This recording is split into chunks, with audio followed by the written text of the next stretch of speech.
ಸ್ನೇಹಿತರೆ ನಮಸ್ಕಾರ, welcome to Shashi Academy YouTube channel. ಇವತ್ತು ನಾನು ಒಂದು ಮುಖ್ಯವಾದಂತಹ ಟಾಪಿಕ್ ಜೊತೆ ಬಂದಿದ್ದೀನಿ. ಮಾಡರ್ನ್ ಇಂಡಿಯನ್ ಹಿಸ್ಟ್ರಿ, ಆಧುನಿಕ ಭಾರತದ ಇತಿಹಾಸದಲ್ಲಿ ಬ್ರಿಟಿಷರ ಶೈಕ್ಷಣಿಕ ನೀತಿ ಮತ್ತು ಇಂಗ್ಲಿಷ್ ಶಿಕ್ಷಣದ ಬೆಳವಣಿಗೆ, ಈ ಟಾಪಿಕ್ನ ನೋಡೋಣ. British education policy and development of English education. Okay, ಈ ಟಾಪಿಕ್ ಯಾಕೆ ಮುಖ್ಯ ಅಂದ್ರೆ, ನೋಡಿ, ಇವತ್ತು ನಾವು ಓದ್ತಾ ಇರೋ ಇಂಗ್ಲಿಷ್ ಶಿಕ್ಷಣ ವ್ಯವಸ್ಥೆ ಏನಿದೆ, ಇದರ ಮೂಲ ಎಲ್ಲಿದೆ ಗೊತ್ತಾ?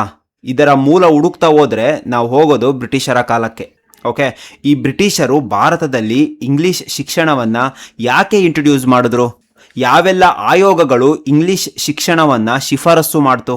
ಇದರ ಪರಿಣಾಮ ಏನೇನಾಯಿತು? ಭಾರತದಲ್ಲಿ ಇಂಗ್ಲಿಷ್ ಶಿಕ್ಷಣ ಹೇಗೆ ಡೆವಲಪ್ ಆಯಿತು? ಹೀಗೆ ಎಕ್ಸಾಮ್ ಪಾಯಿಂಟ್ ಆಫ್ ವ್ಯೂ ಅಲ್ಲಿ ಇದಕ್ಕೆ ಸಂಬಂಧಪಟ್ಟ ಮೆಕಾಲೆ ವರದಿ ಆಗಿರ್ಬೋದು, ಚಾರ್ಲ್ಸ್ ವುಡ್ ವರದಿ ಆಗಿರ್ಬೋದು, ಅಥವಾ ಹಂಟರ್ ಆಯೋಗ, ಸ್ಯಾಡ್ಲರ್ ಆಯೋಗ, ಹೀಗೆ ಪ್ರತಿಯೊಂದನ್ನು ಇನ್ ಡೀಟೇಲ್ ಆಗಿ ಎಕ್ಸ್ಪ್ಲೈನ್ ಮಾಡ್ತೀನಿ. ಪ್ರತಿಯೊಂದು ಎಕ್ಸಾಮ್ಸ್ ಅನ್ನ ಗಮನದಲ್ಲಿಟ್ಕೊಂಡು ಎಲ್ಲದಕ್ಕೂ ಸಹಾಯ ಆಗೋ ರೀತಿ ಹೇಳ್ತಾ ಹೋಗ್ತೀನಿ ಸ್ನೇಹಿತರೆ. Let's begin. ಬ್ರಿಟಿಷರ ಶೈಕ್ಷಣಿಕ ನೀತಿ ಮತ್ತು ಇಂಗ್ಲಿಷ್ ಶಿಕ್ಷಣದ ಬೆಳವಣಿಗೆ. ಸ್ನೇಹಿತರೆ ನೋಡಿ, ಈಗ ನಾವು ಸ್ವಲ್ಪ ಇಂಗ್ಲಿಷ್ ಶಿಕ್ಷಣದ ಪರಿಚಯನ ನೋಡೋಣ. ಮೊದಲಿಗೆ ಒಂದು ಬೇಸಿಕ್ ಐಡಿಯಾನ ಕ್ಲಿಯರ್ ಮಾಡ್ಕೊಳ್ಳೋಣ.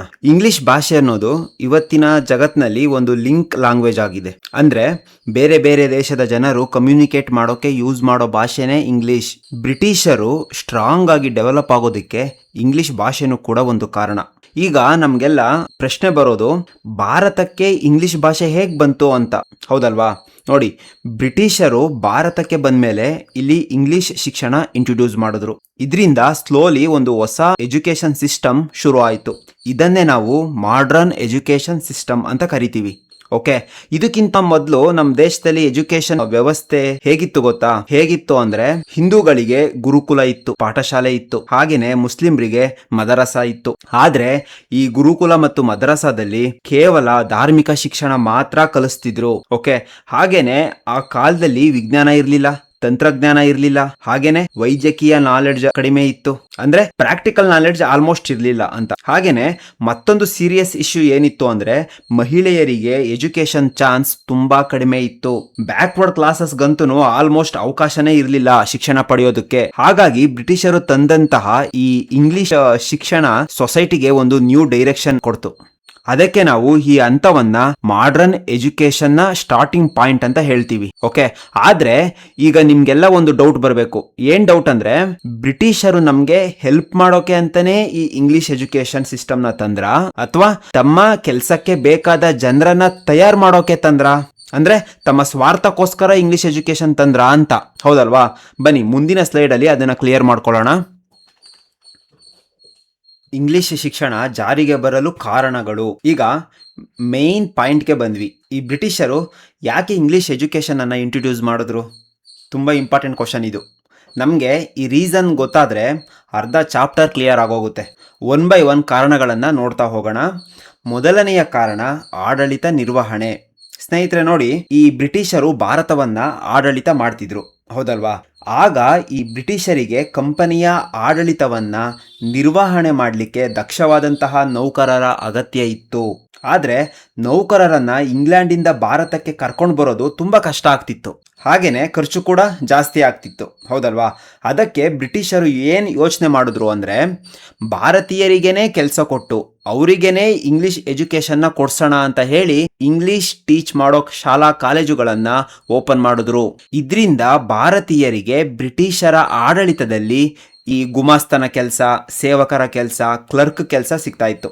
ಓಕೆ, ಸಿಂಪಲ್ ಆಗಿ ಹೇಳ್ಬೇಕು ಅಂದ್ರೆ, ಬ್ರಿಟಿಷರ್ಸ್ಗೆ ಚೀಪ್ ಅಂಡ್ ಲಾಯಲ್ ಎಂಪ್ಲಾಯೀಸ್ ಬೇಕಿತ್ತು. ಅದರಿಂದ ಈ ಇಂಗ್ಲಿಷ್ ಎಜುಕೇಶನ್ನ ಸ್ಟಾರ್ಟ್ ಮಾಡಿದ್ರು. ಓಕೆ, ಎರಡನೇ ಕಾರಣ ಕ್ರೈಸ್ತ ಧರ್ಮ ಪ್ರಚಾರ. ನೋಡಿ, ಭಾರತಕ್ಕೆ ಕಾಲಿಟ್ಟಂತಹ ಈ ಕ್ರೈಸ್ತ ಮಿಷನರಿಗಳು ಕ್ರೈಸ್ತ ಧರ್ಮವನ್ನು ಪ್ರಚಾರ ಮಾಡಬೇಕು ಅಂತ ಹೇಳಿ ಹಲವಾರು ಶಾಲಾ ಕಾಲೇಜುಗಳನ್ನು ಸ್ಥಾಪನೆ ಮಾಡಿ ಇಂಗ್ಲಿಷ್ ಶಿಕ್ಷಣವನ್ನು ಕೊಡೋಕೆ ಸ್ಟಾರ್ಟ್ ಮಾಡಿದ್ರು. ನೋಡಿ, ಈ ಬ್ರಿಟಿಷರ ಯೋಚನೆ ಏನಿತ್ತು ಅಂದರೆ, ಭಾರತೀಯರು ಬ್ರಿಟಿಷರ ಕಲ್ಚರ್ ಹಾಗೆ ರಿಲಿಜಿಯನನ್ನು ಅಕ್ಸೆಪ್ಟ್ ಮಾಡ್ತಾರೆ ಅನ್ನೋ ಭಾವನೆ ಬ್ರಿಟಿಷರಿಗಿತ್ತು. ಇದರಿಂದ ಇಂಗ್ಲಿಷ್ ಎಜುಕೇಷನನ್ನು ಭಾರತದಲ್ಲಿ ಆರಂಭ ಮಾಡಿದ್ರು. ಓಕೆ, ಮೂರನೇ ಕಾರಣ ಶ್ರೇಷ್ಠತೆಯ ಪ್ರತಿಪಾದನೆ. ಅಂದರೆ ಬ್ರಿಟಿಷರು ನಮ್ಮ ಸಂಸ್ಕೃತಿನೇ ಗ್ರೇಟು, ನಮ್ಮ ಜನಾಂಗನೇ ಸುಪೀರಿಯರು, ನಮ್ಮ ಲ್ಯಾಂಗ್ವೇಜೇ ಗ್ರೇಟು ಅಂತ ತೋರಿಸ್ಕೊಳ್ಳೋದಕ್ಕೆ ಬ್ರಿಟಿಷರು ಇಂಗ್ಲಿಷ್ ಎಜುಕೇಷನ್ ಅನ್ನು ಶುರು ಮಾಡಿದ್ರು. ಇದರಿಂದ ಬ್ರಿಟಿಷರು ಭಾರತದ ಸಂಸ್ಕೃತಿಯನ್ನ ಕೀಳು ಮಟ್ಟದ್ದು ಅಂತ ತೋರ್ಸೋಕೆ ಬ್ರಿಟಿಷರು ಟ್ರೈ ಮಾಡಿದ್ರು. ಓಕೆ, 4ನೇ ಕಾರಣ ಸಾಮಾಜಿಕ ದೋಷಗಳ ನಿವಾರಣೆ. ರಿಯಾಲಿಟಿ ಹೇಳಬೇಕು ಅಂದರೆ ನಮ್ಮ ದೇಶದಲ್ಲಿ ಹಲವಾರು ಸಮಸ್ಯೆಗಳು ಇದ್ವು. ಫಾರ್ ಎಕ್ಸಾಂಪಲ್, ಸತಿ ಪದ್ಧತಿ ಇತ್ತು, ಬಾಲ್ಯ ವಿವಾಹ ಇತ್ತು, ಅಂತರ್ಜಾತಿ ವಿವಾಹ ಆಗಂಗಿರಲಿಲ್ಲ, ವಿಧವೆಯರು ಮದುವೆ ಆಗಬಾರ್ದಿತ್ತು. ಹೀಗೆ ಹಲವಾರು ಸಾಮಾಜಿಕ ದೋಷಗಳು ಸಮಾಜದಲ್ಲಿ ಇತ್ತು. ಬ್ರಿಟಿಷರು ಈ ಸಾಮಾಜಿಕ ದೋಷಗಳ ನಿವಾರಣೆಗೆ ಅಂತಾನೆ, ಹಾಗೆಯೇ ಭಾರತೀಯರಲ್ಲಿ ಇದ್ದಂತಹ ಈ ಮೂಢನಂಬಿಕೆಗಳನ್ನು ಹೋಗ್ಲಾಡ್ಸಿಕ್ಕೆ ಅಂತಾನೆ ಇಂಗ್ಲಿಷ್ ಎಜುಕೇಷನನ್ನು ಇಂಟ್ರೊಡ್ಯೂಸ್ ಮಾಡಿದ್ರು. ಓಕೆ, 5ನೇ ಕಾರಣ ಭಾರತದ ಬುದ್ಧಿಜೀವಿಗಳ ವಾದ. ಏನಿದು ಅಂದರೆ ಈ Rajaram Mohan Roy, Charles Grant, Thomas Macaulay, Syed Ahmad ಈ ರೀತಿಯ ಕೆಲವೊಂದು ರಿಫಾರ್ಮರ್ಸ್ ಇಂಗ್ಲಿಷ್ ಶಿಕ್ಷಣದ ಪರ ವಾದ ಮಾಡಿದ್ರು. ಭಾರತೀಯರಿಗೆ ಇಂಗ್ಲಿಷ್ ಎಜುಕೇಶನ್ ಬೇಕು ಅಂತ ಡಿಮ್ಯಾಂಡ್ ಮಾಡಿದ್ರು. ಇದು ಒಂದು ಕಾರಣ ಬ್ರಿಟಿಷರು ಇಂಗ್ಲಿಷ್ ಎಜುಕೇಶನ್ ಅನ್ನ ಭಾರತದಲ್ಲಿ ಇಂಟ್ರೊಡ್ಯೂಸ್ ಮಾಡಲಿಕ್ಕೆ. ಓಕೆ, 6ನೇ ಕಾರಣ ವಿದ್ಯಾವಂತ ಭಾರತೀಯರಿಗೆ ಪ್ರೋತ್ಸಾಹ. ನೋಡಿ, ಬ್ರಿಟಿಷರು ಇಂಗ್ಲಿಷ್ ಎಜುಕೇಶನ್ ಕೊಡೋದ್ರ ಮೂಲಕ ಭಾರತದಲ್ಲಿ ಒಂದು ಹೊಸದಾದಂತಹ ವಿದ್ಯಾವಂತ ವರ್ಗವನ್ನ ಕ್ರಿಯೇಟ್ ಮಾಡೋಕೆ ಆರಂಭ ಮಾಡಿದ್ರು. ಯಾಕಂದ್ರೆ ಬ್ರಿಟಿಷರು ತರುವಂತಹ ಹೊಸ ಕಾನೂನುಗಳನ್ನ, ಹೊಸ ಕಾಯ್ದೆಗಳನ್ನ ಸಪೋರ್ಟ್ ಮಾಡಲಿ ಅಂತ. ಓಕೆ, ಇಷ್ಟು ಕೂಡ ಬ್ರಿಟಿಷರು ಭಾರತದಲ್ಲಿ ಇಂಗ್ಲಿಷ್ ಎಜುಕೇಶನ್ ಅನ್ನ ಜಾರಿಗೆ ತರೋಕೆ ಕಾರಣಗಳಾಗಿದ್ವು. ಓಕೆ, ಮುಂದೆ ನೋಡೋಣ. ಈಗ ಇಂಗ್ಲಿಷ್ ಶಿಕ್ಷಣದ ಬೆಳವಣಿಗೆ, ಗ್ರೋತ್ ಆಫ್ ಇಂಗ್ಲಿಷ್ ಎಜುಕೇಷನ್ ನೋಡ್ತಾ ಹೋಗೋಣ. ಸ್ಟಾರ್ಟಿಂಗ್ ಸ್ಟೇಜಿಂದ ಹಿಡಿದು ಸ್ಟೆಪ್ ಬೈ ಸ್ಟೆಪ್ ಹೇಗೆ ಡೆವಲಪ್ ಆಯಿತು ಅಂತ ನೋಡೋಣ ಬನ್ನಿ. 1781ರಲ್ಲಿ ಲಾರ್ಡ್ ವಾರೆನ್ ಹೇಸ್ಟಿಂಗ್ಸ್ ಮದರಸನ ಸ್ಟಾರ್ಟ್ ಮಾಡ್ದ. ಎಲ್ಲಿ ಅಂದರೆ ಕಲ್ಕತ್ತಾದಲ್ಲಿ. ಇದರ ಉದ್ದೇಶ ಏನಿತ್ತು ಅಂದರೆ ಮುಸ್ಲಿಂ ಧರ್ಮದವರಿಗೆ ಕಾನೂನು ಹಾಗೂ ಆಡಳಿತದ ಬಗ್ಗೆ ಟ್ರೈನಿಂಗ್ ಕೊಡೋಕೆ. ಹಾಗೆಯೇ ಬಂಗಾಳದಲ್ಲಿ ಪೌರ್ವಾಸ್ತ್ಯ ಕಾಲೇಜನ್ನು ಸ್ಥಾಪನೆ ಮಾಡ್ದ. ಪೌರ್ವಾಸ್ತ್ಯ ಕಾಲೇಜ್ ಅಂದರೆ ನಮ್ಮ ಭಾರತದ ಅಥವಾ ಏಷ್ಯಾದ ಭಾಷೆಗಳನ್ನು ಕಲಿಸ್ತಾರೆ ಇಲ್ಲಿ. ಫಾರ್ ಎಕ್ಸಾಂಪಲ್, ಸಂಸ್ಕೃತ ಭಾಷೆ ಆಗಿರ್ಬೋದು, ಪರ್ಷಿಯನ್ ಭಾಷೆ ಆಗಿರ್ಬೋದು, ಅರೇಬಿಕ್ ಭಾಷೆ ಆಗಿರ್ಬೋದು, ಹಾಗೆ ನಮ್ಮ ಟ್ರೆಡಿಷನಲ್ ಫಿಲಾಸಫಿಗಳನ್ನು ಕಲಿಸ್ತಾರೆ. ಎಲ್ಲಿ ಅಂದರೆ ಪೌರ್ವಾಸ್ತ್ಯ ಕಾಲೇಜ್ಗಳಲ್ಲಿ. ಅದನ್ನು ಸ್ಥಾಪನೆ ಮಾಡಿದವನು ಲಾರ್ಡ್ ವಾರೆನ್ ಹೇಸ್ಟಿಂಗ್ಸ್. ಓಕೆ, ಅದೇ ರೀತಿ 1784ರಲ್ಲಿ ಸರ್ ವಿಲಿಯಂ ಜೋನ್ಸ್ ಈತ ಏಷಿಯಾಟಿಕ್ ಸೊಸೈಟಿ ಆಫ್ ಬೆಂಗಾಲ್ ಅನ್ನು ಸ್ಥಾಪನೆ ಮಾಡ್ದ. ಇಲ್ಲಿ ಇಂಡಿಯನ್ ಕಲ್ಚರ್, ಹಿಸ್ಟ್ರಿ, ಲಿಟರೇಚರ್ನ ಸ್ಟಡಿ ಮಾಡೋಕೆ ಹೆಲ್ಪ್ ಮಾಡ್ದ. ಇದರಿಂದ ನಾವೇನು ತಿಳ್ಕೊಬೋದು ಅಂದರೆ ಬ್ರಿಟಿಷರು ಇಂಡಿಯನ್ ನಾಲೆಡ್ಜನ್ನು ಕೂಡ ಸ್ಟಡಿ ಮಾಡ್ತಾ ಇದ್ರು. ಓಕೆ, ಅದೇ ರೀತಿ 1791ರಲ್ಲಿ ಬ್ರಿಟಿಷ್ ಅಧಿಕಾರಿಯಾಗಿದ್ದಂತಹ ಜೊನಾಥನ್ ಡಂಕನ್ ಬನಾರಸ್ನಲ್ಲಿ ಸಂಸ್ಕೃತ ಕಾಲೇಜನ್ನು ಸ್ಥಾಪನೆ ಮಾಡ್ದ. ಇಲ್ಲಿ ಹಿಂದೂ ಲಾ ಬಗ್ಗೆ, ಫಿಲಾಸಫಿ ಬಗ್ಗೆ ಕಲಿಸೋಕೆ ಸ್ಟಾರ್ಟ್ ಮಾಡಿದ್ರು. ಓಕೆ, ಮುಂದೆ ನೋಡೋಣ. 1802ರಲ್ಲಿ ಲಾರ್ಡ್ ವೆಲ್ಲೆಸ್ಲಿ ಕಲ್ಕತ್ತಾದಲ್ಲಿ ಫೋರ್ಟ್ ವಿಲಿಯಂ ಕಾಲೇಜನ್ನು ಸ್ಥಾಪನೆ ಮಾಡ್ದ. ಯಾತಕ್ಕೋಸ್ಕರ ಅಂದರೆ ಈಸ್ಟ್ ಇಂಡಿಯಾ ಕಂಪನಿ ಎಂಪ್ಲಾಯೀಸ್ಗೆ ಟ್ರೈನಿಂಗ್ ಕೊಡೋಕೆ. ಯಾವ ಥರ ಟ್ರೈನಿಂಗ್ ಅಂದರೆ ಬ್ರಿಟಿಷ್ ಆಫೀಸರ್ಸ್ಗಳಿಗೆ ಭಾರತದ ಭಾಷೆಗಳನ್ನು ಕಲಿಸೋದು, ಆಡಳಿತ ಹೇಗೆ ಮಾಡೋದು ಅಂತ ಕಲಿಸೋಕೆ ಲಾರ್ಡ್ ವೆಲ್ಲೆಸ್ಲಿ ಕಲ್ಕತ್ತಾದಲ್ಲಿ ಫೋರ್ಟ್ ವಿಲಿಯಂ ಕಾಲೇಜನ್ನು ಪ್ರಾರಂಭ ಮಾಡ್ದ. ಓಕೆ, ಹಾಗೆ ಲಾರ್ಡ್ ವಿಲಿಯಂ ಬೆಂಟಿಕ್ ಈತ 1835ರಲ್ಲಿ ಫಾರ್ ದ ಫಸ್ಟ್ ಟೈಮ್ ಕಲ್ಕತ್ತಾದಲ್ಲಿ ಮೆಡಿಕಲ್ ಕಾಲೇಜು ಸ್ಥಾಪನೆ ಮಾಡ್ತಾನೆ. ಯಾರು ಅಂದರೆ ಲಾರ್ಡ್ ವಿಲಿಯಂ ಬೆಂಟಿಕ್. ಇಲ್ಲಿ ವೆಸ್ಟರ್ನ್ ಮೆಡಿಸಿನ್ ಬಗ್ಗೆ, ಸೈನ್ಸ್ ಬಗ್ಗೆ ಟೀಚ್ ಮಾಡ್ತಾ ಇದ್ರು. ಓಕೆ, ಇಂಪಾರ್ಟೆಂಟ್ ಪಾಯಿಂಟ್ ಏನಂದರೆ 1823ರಲ್ಲಿ ಬಂಗಾಳದಲ್ಲಿ ಸಾರ್ವಜನಿಕ ಶಿಕ್ಷಣ ಇಲಾಖೆ ಸ್ಥಾಪನೆ ಮಾಡಿದ್ರು. ಏಕೆ ಅಂದರೆ ಶಾಲೆಗಳನ್ನು ಸ್ಥಾಪನೆ ಮಾಡೋಕ್ಕೆ ಒಂದು ಗೌರ್ಮೆಂಟ್ ಬಾಡಿ ಅಗತ್ಯ ಇತ್ತು. ಇದರಿಂದ ಶಿಕ್ಷಣ ಇಲಾಖೆ ಸ್ಥಾಪನೆ ಆಯಿತು. ಓಕೆ, ಎಜುಕೇಷನ್ ಸ್ಪ್ರೆಡ್ ಆಗೋಕೆ ಇದು ಕೂಡ ಒಂದು ಇಂಪಾರ್ಟೆಂಟ್ ಸ್ಟೆಪ್ ಅಂತ ಹೇಳ್ಬೋದು. ಓಕೆ, ನೆನ್ಪಿಟ್ಕೊಳ್ಳಿ, 1802ರಲ್ಲಿ Lord Wellesley Fort William college ಸ್ಥಾಪನೆ ಮಾಡ್ದ. 1835ರಲ್ಲಿ ಲಾರ್ಡ್ ವಿಲಿಯಂ ಬೆಂಟಿಕ್ ಕಲ್ಕತ್ತಾದಲ್ಲಿ ಮೆಡಿಕಲ್ ಕಾಲೇಜ್ ಸ್ಟಾರ್ಟ್ ಮಾಡ್ದ. 1823ರಲ್ಲಿ ಬಂಗಾಳದಲ್ಲಿ ಸಾರ್ವಜನಿಕ ಶಿಕ್ಷಣ ಇಲಾಖೆ ಸ್ಥಾಪನೆ ಆಯಿತು. ಓಕೆ, ಅಬ್ಸರ್ವ್ ಮಾಡಿ, ಇಲ್ಲಿ ಎಜುಕೇಷನ್ ಸಿಸ್ಟಮ್ ಕಂಪ್ಲೀಟಾಗಿ ಚೇಂಜ್ ಆಗೋಕ್ಕೆ ಶುರು ಆಗ್ತಾ ಇದೆ. ಹೌದಲ್ವಾ? ಟ್ರೆಡಿಷನಲ್ಲಿಂದ ಮಾಡರ್ನ್ ಕಡೆಗೆ ಶಿಫ್ಟ್ ಆಗ್ತಾ ಇದೆ. ಓಕೆ, ಮುಂದೆ ನೋಡೋಣ. ನೋಡಿ, ಈ ಕಾಲೇಜುಗಳು ಸ್ಥಾಪನೆ ಆಗ್ತಾ ಇದ್ದಂತಹ ಟೈಮಲ್ಲಿ ಒಂದು ಮೇಜರ್ ಟರ್ನಿಂಗ್ ಪಾಯಿಂಟನ್ನು ನೋಡ್ತೀವಿ. ಅದು ಏನಂದರೆ 1813ರ ಚಾರ್ಟರ್ ಕಾಯ್ದೆ. ಏನಂದರೆ ಸ್ನೇಹಿತರೆ ನೋಡಿ, 1813ರ ಚಾರ್ಟರ್ ಕಾಯ್ದೆ ಪ್ರಕಾರ ಬ್ರಿಟಿಷ್ ಗೌರ್ನಮೆಂಟ್ ಹೇಳ್ತು ಪ್ರತಿ ವರ್ಷ 1 ಲಕ್ಷ ರೂಪಾಯಿನ ಎಜುಕೇಷನ್ಗೆ ಸ್ಪೆಂಡ್ ಮಾಡಬೇಕು ಅಂತ.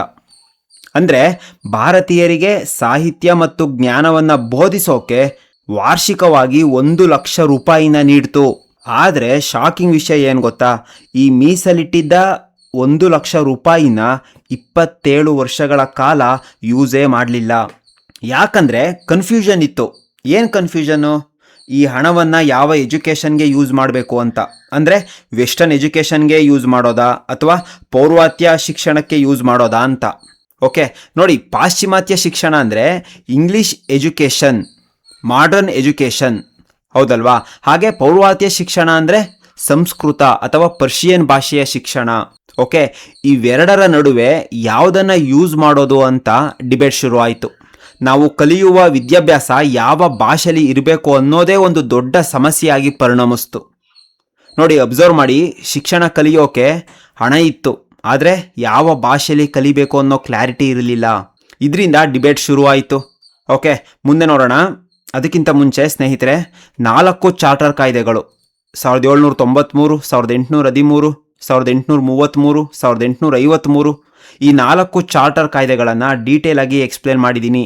ಈ ವಿಡಿಯೋದ ಲಿಂಕನ್ನು ಡಿಸ್ಕ್ರಿಪ್ಷನ್ ಬಾಕ್ಸಲ್ಲಿ ಕೊಟ್ಟಿರ್ತೀನಿ, ಆಸಕ್ತಿ ಇರೋರು ದಯವಿಟ್ಟು ನೋಡ್ಬೋದು. ಓಕೆ, ಮುಂದೆ ನೋಡೋಣ. ಸರಿ, ಈಗ ನಾವು ಒಂದು ಮೇಜರ್ ಡಿಬೇಟ್ನ ನೋಡ್ತಾ ಇದ್ದೀವಿ. ಓಕೆ, ಭಾರತೀಯರಿಗೆ ಯಾವ ರೀತಿಯಾದಂತಹ ಶಿಕ್ಷಣವನ್ನು ಕೊಡಬೇಕು ಅಂತ, ಹೌದಲ್ವಾ? ನೋಡಿ, ಲಾರ್ಡ್ ವಿಲಿಯಂ ಬೆಂಟಿಕ್ ಕಾಲದಲ್ಲಿ ಶಿಕ್ಷಣದ ಬಗ್ಗೆ ಚರ್ಚೆ ಮಾಡೋಕೆ 2 ಗುಂಪುಗಳು ಹುಟ್ಕೊಂಡ್ವು. ಮೊದಲ ಗುಂಪು ಓರಿಯೆಂಟಲಿಸ್ಟರು, ಹಾಗೆ ಎರಡನೇ ಗುಂಪು ಆಂಗ್ಲಿಸಿಸ್ಟರು. ಓಕೆ, ಈ ಓರಿಯೆಂಟಲಿಸ್ಟರು ಅಂದರೆ ಮುಖ್ಯವಾಗಿ ಜೇಮ್ಸ್ ಪ್ರಿನ್ಸೆಪ್, ಹೋರೆಸ್, H.H. ವಿಲ್ಸನ್.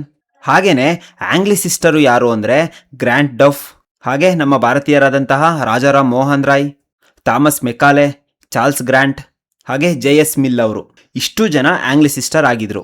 ಹಾಗಾದರೆ ಈ ಓರಿಯೆಂಟಲಿಸ್ಟರು ಅಂದರೆ ಇವರ ಐಡಿಯಾ ಏನು ಅಂದರೆ, ನೋಡಿ, ಭಾರತದ ಶಿಕ್ಷಣ ಭಾರತದ ಸ್ಟೈಲಲ್ಲೇ ಇರಬೇಕು ಅಂತ. ಅಂದರೆ ಈ ಸಂಸ್ಕೃತ ಭಾಷೆ, ಪರ್ಷಿಯನ್ ಭಾಷೆ, ಹಾಗೆ ಅರೇಬಿಕ್ ಭಾಷೆಗಳಲ್ಲೇ ಶಿಕ್ಷಣ ಕಂಟಿನ್ಯೂ ಆಗಬೇಕು ಅಂತ ಈ ಓರಿಯೆಂಟಲಿಸ್ಟರ ವಾದ. ಇವರು ಪಾರಂಪರಿಕವಾಗಿ ಬಂದಿದ್ದಂತಹ ಶಿಕ್ಷಣವನ್ನು ಉಳಿಸೋಕೆ ಪ್ರಯತ್ನ ಪಡ್ತಿದ್ರು. ಓಕೆ, ಇನ್ನೊಂದು ಕಡೆ ಈ ಆಂಗ್ಲಿಸಿಸ್ಟರು ಅಂದರೆ ಇವ್ರ ಐಡಿಯಾ ಏನಿತ್ತು ಅಂದರೆ ಇಂಗ್ಲಿಷ್ ಎಜುಕೇಷನನ್ನು ಇಂಟ್ರೊಡ್ಯೂಸ್ ಮಾಡಬೇಕು, ಇಂಗ್ಲಿಷ್ ಮೀಡಿಯಂ ಇರಬೇಕು, ವೆಸ್ಟರ್ನ್ ನಾಲೆಡ್ಜನ್ನು ಕಲಿಸ್ಬೇಕು, ಗೌರ್ನಮೆಂಟ್ ದುಡ್ಡನ್ನು ಇಂಗ್ಲಿಷ್ ಎಜುಕೇಷನ್ಗೆ ಯೂಸ್ ಮಾಡ್ಕೋಬೇಕು ಅನ್ನೋದು ಈ ಆಂಗ್ಲಿಸಿಸ್ಟರ ವಾದ ಆಗಿತ್ತು. ಅಂದರೆ ಇವರು ಮಾಡರ್ನ್ ಎಜುಕೇಷನ್ಗೆ ತುಂಬ ಇಂಪಾರ್ಟೆನ್ಸನ್ನು ಕೊಡ್ತಾ ಇದ್ರು. ಯಾರು? ಈ ಆಂಗ್ಲಿಸಿಸ್ಟರು. ಓಕೆ, ಇವ್ರ ಮಧ್ಯೆ ಏನು ಮೇನ್ ಡಿಫ್ರೆನ್ಸ್ ಇತ್ತು ಅಂದರೆ, ಈ ಓರಿಯೆಂಟಲಿಸ್ಟರು ಇಂಡಿಯನ್ ಲ್ಯಾಂಗ್ವೇಜಸ್ಗೆ ಮತ್ತು ಟ್ರೆಡಿಷನಲ್ ನಾಲೆಡ್ಜ್ಗೆ ಸಪೋರ್ಟ್ ಮಾಡಿದ್ರೆ, ಈ ಆಂಗ್ಲಿಸಿಸ್ಟರು ಇಂಗ್ಲಿಷ್ ಲ್ಯಾಂಗ್ವೇಜ್ ಮತ್ತು ವೆಸ್ಟರ್ನ್ ನಾಲೆಡ್ಜ್ಗೆ ಸಪೋರ್ಟ್ ಮಾಡ್ತಾ ಇದ್ರು. ಓಕೆ, ಈ ಎರಡೂ ಗುಂಪುಗಳ ಮಧ್ಯೆ ಕನ್ಫ್ಯೂಷನ್ ಜಾಸ್ತಿ ಆಗ್ತಾ ಇದ್ದಂತಹ ಸಂದರ್ಭದಲ್ಲಿ ಎಂಟ್ರಿ ಕೊಟ್ಟಿದ್ದೆ ಥಾಮಸ್ ಮೆಕಾಲೆ. ಈ ಥಾಮಸ್ ಮೆಕಾಲೆ ಬಂದು ಈ ವಿವಾದವನ್ನು ಒಂದು ರಿಪೋರ್ಟ್ ಕೊಡೋದ್ರ ಮೂಲಕ ಬಗೆಹರಿಸ್ತಾನೆ. ಈ ರಿಪೋರ್ಟ್ ಹೆಸರೇ 1835ರಲ್ಲಿ ಕೊಟ್ಟಂತಹ ಮೆಕಾಲೆ ಟಿಪ್ಪಣಿ. ಓಕೆ, ಹಾಗಾದರೆ ಏನಿದು ರಿಪೋರ್ಟು? ಈ ರಿಪೋರ್ಟಲ್ಲಿ ಅಂಥದ್ದು ಏನಿತ್ತು? ಬನ್ನಿ ನೋಡೋಣ. ಈಗ ನಾವು ನೋಡೋದು ಥಾಮಸ್ ಮೆಕಾಲೆ ಮತ್ತು ಅವನ ಮೆಕಾಲೆ ಟಿಪ್ಪಣಿ, ಮೆಕಾಲೆ ಮೈನ್ಯೂಟ್. ಸ್ನೇಹಿತರೆ ನೋಡಿ, ಇದು ಇಂಡಿಯನ್ ಎಜುಕೇಷನಲ್ಲೇ ತುಂಬ ಇಂಪಾರ್ಟೆಂಟ್ ಟರ್ನಿಂಗ್ ಪಾಯಿಂಟು. ಯಾವುದು ಅಂದರೆ ಈ ಥಾಮಸ್ ಮೆಕಾಲೆ ಕೊಟ್ಟಂತಹ ವರದಿ. ಯಾಕೆ, ಏನು ನೋಡ್ತಾ ಹೋಗೋಣ. ಅದಕ್ಕಿಂತ ಮುಂಚೆ ಈ ಮೆಕಾಲೆ ಯಾರು ಅಂತ ನೋಡ್ತಾ ಹೋಗೋಣ. ನೋಡಿ, 1834ರಲ್ಲಿ ಗವರ್ನರ್ ಜನರಲ್ ಕೌನ್ಸಿಲ್ನಲ್ಲಿ ಲಾ ಮೆಂಬರ್ ಆಗಿ ಅಥವಾ ಕಾನೂನು ಸಲಹೆಗಾರ ಆಗಿ ಈ ಥಾಮಸ್ ಮೆಕಾಲೆ ನೇಮಕ ಆಗ್ತಾನೆ. ಕಾನೂನು ಸಲಹೆಗಾರನಾಗಿ ಕೆಲಸ ಮಾಡ್ತಿರ್ತಾನೆ. ಅಂದರೆ ಡಿಸಿಷನ್ ಮೇಕಿಂಗಲ್ಲೇ ಪವರ್ಫುಲ್ ಪೊಸಿಷನ್ ಯಾವುದು ಅಂತ ಅಂದರೆ ಕಾನೂನು ಸಲಹೆಗಾರ ಹುದ್ದೆ. ಓಕೆ, ಆದರೆ ನಾನು ಇಂದಿನ ಸ್ಲೈಡಲ್ಲಿ ಹೇಳಿದಾಗೇನೆ 1834ರ ಟೈಮಲ್ಲಿ ಒಂದು ದೊಡ್ಡ ಡಿಬೇಟ್ ನಡೀತಾ ಇರುತ್ತೆ. ಯಾರಿಗೆ ಅಂದರೆ ಓರಿಯೆಂಟಲಿಸ್ಟರ್ಗೂ ಹಾಗೂ ಆಂಗ್ಲಿಸಿಸ್ಟರ್ಗೂ. ಯಾವುದ್ರ ಬಗ್ಗೆ ಅಂದರೆ ಎಜುಕೇಷನ್ ಮೀಡಿಯಂ ಬಗ್ಗೆ, ಶಿಕ್ಷಣದ ಮಾಧ್ಯಮದ ಬಗ್ಗೆ ಒಂದು ದೊಡ್ಡ ಕನ್ಫ್ಯೂಷನ್ ಇರುತ್ತೆ. ಇಂಗ್ಲೀಷ್ ಎಜುಕೇಷನಲ್ಲಿ ಟೀಚ್ ಮಾಡೋದಾ ಅಥವಾ ಇಂಡಿಯನ್ ಲ್ಯಾಂಗ್ವೇಜಸಲ್ಲಿ ಟೀಚ್ ಮಾಡೋದಾ, ಒಂದು ಕ್ಲಿಯರ್ ಡಿಸಿಷನ್ ಅನ್ನೋದೇ ಇರಲಿಲ್ಲ. ಓಕೆ, ಅಂಥ ಟೈಮಲ್ಲಿ ಈ ಗವರ್ನರ್ ಜನರಲ್ ಆಗಿದ್ದಂತಹ ಲಾರ್ಡ್ ವಿಲಿಯಂ ಬೆಂಟಿಕ್, ನೆನ್ಪಿಟ್ಕೊಳ್ಳಿ, ಗವರ್ನರ್ ಜನರಲ್ ಆಗಿದ್ದಂತಹ ಲಾರ್ಡ್ ವಿಲಿಯಂ ಬೆಂಟಿಕ್ಕು ಥಾಮಸ್ ಮೆಕಾಲೆಗೆ ಒಂದು ಜವಾಬ್ದಾರಿಯನ್ನು ಕೊಡ್ತಾನೆ.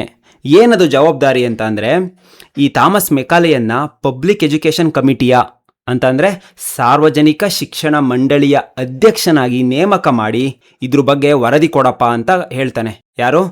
ಲಾರ್ಡ್ ವಿಲಿಯಂ ಬೆಂಟಿಕ್ಕು ಥಾಮಸ್ ಮೆಕಾಲೆಗೆ ಯಾವುದ್ರ ಬಗ್ಗೆ ವರದಿ ಅಂತ ಅಂದರೆ ಈ ಆಂಗ್ಲಿಸಿಸ್ಟರ ಹಾಗೂ ಓರಿಯೆಂಟಲಿಸ್ಟರ ಮಧ್ಯೆ ನಡೆಯುತ್ತಿರುವ ವಾದ ವಿವಾದನ ನೀನು ಗಮನ ಕೊಟ್ಟು ಕೇಳಿ ಗಮನಿಸಿ ನೀನೊಂದು ರಿಪೋರ್ಟ್ ಕೊಡು ನಮಗೆ ಯಾವುದು ಸೂಕ್ತ ಅಂತ. ನಿನ್ನ ರಿಪೋರ್ಟ್ ಕೊಡುವ ಆಧಾರದ ಮೇಲೆ ನಾವು ಒಂದು ಡಿಸಿಷನ್ ತಗೊಳ್ತೀವಿ ಅಂತ ಹೇಳಿ ಲಾರ್ಡ್ ವಿಲಿಯಂ ಬೆಂಟಿಕ್ಕು ಥಾಮಸ್ ಮೆಕಾಲೆಗೆ ಕೇಳ್ತಾನೆ. ಓಕೆ, ಅದಕ್ಕೆ ಥಾಮಸ್ ಮೆಕಾಲೆ ಒಂದು ರಿಪೋರ್ಟ್ ಕೊಡ್ತಾನೆ. ಅದೇ ಫೇಮಸ್ ಮೆಕಾಲೆ ಮೈನ್ಯೂಟ್ ಅಂತ 1835 ಥಾಮಸ್ ಮೆಕಾಲೆ ಒಂದು ವರದಿನ ಕೊಡ್ತಾನೆ. ಆ ವರದಿಯ ಹೆಸರೇ ಮೆಕಾಲೆ ಮೈನ್ಯೂಟ್ ಅಂತ 1835. ಅದು ಏನು ಹೇಳ್ತು ಅಂತ ಮುಂದೆ ನೋಡೋಣ ಬನ್ನಿ ಸ್ನೇಹಿತರೆ. ಈಗ ಮೇನ್ ಪಾಯಿಂಟ್ಗೆ ಬರೋಣ. 1835 ಮೆಕಾಲೆ ಟಿಪ್ಪಣಿ, ಮೆಕಾಲೆ ಮೈನ್ಯೂಟ್ ಇದೇನು ಹೇಳ್ತು ಅಂತ ನೋಡ್ತಾ ಹೋಗೋಣ. ನೋಡಿ, 1835 ಈ ಥಾಮಸ್ ಮೆಕಾಲೆ ಈ ಶಿಕ್ಷಣ ನೀತಿಯನ್ನು ಕುರಿತು ಮೆಕಾಲೆ ಟಿಪ್ಪಣಿಯನ್ನು ಸಿದ್ಧಪಡಿಸಿ ಕೌನ್ಸಿಲ್ ಮುಂದೆ ಪ್ರೆಸೆಂಟ್ ಮಾಡ್ತಾನೆ. ಆದರೆ ಈ ಮೆಕಾಲೆ ಟಿಪ್ಪಣಿಯಲ್ಲಿ ಏನು ಇಂಪಾರ್ಟೆಂಟ್ ಪಾಯಿಂಟ್ಸ್ ಏನಿತ್ತು ಅಂತ ನೋಡೋದಾದರೆ, ಈ ಮೆಕಾಲೆ ಟಿಪ್ಪಣಿಯ ಮೇಯ್ನ್ ರೆಕಮೆಂಡೇಶನ್ ಏನಿತ್ತು ಅಂತ ಅಂದರೆ ಭಾರತದಲ್ಲಿ ಇಂಗ್ಲೀಷ್ ಎಜುಕೇಷನನ್ನು ಇಂಟ್ರಡ್ಯೂಸ್ ಮಾಡಬೇಕು.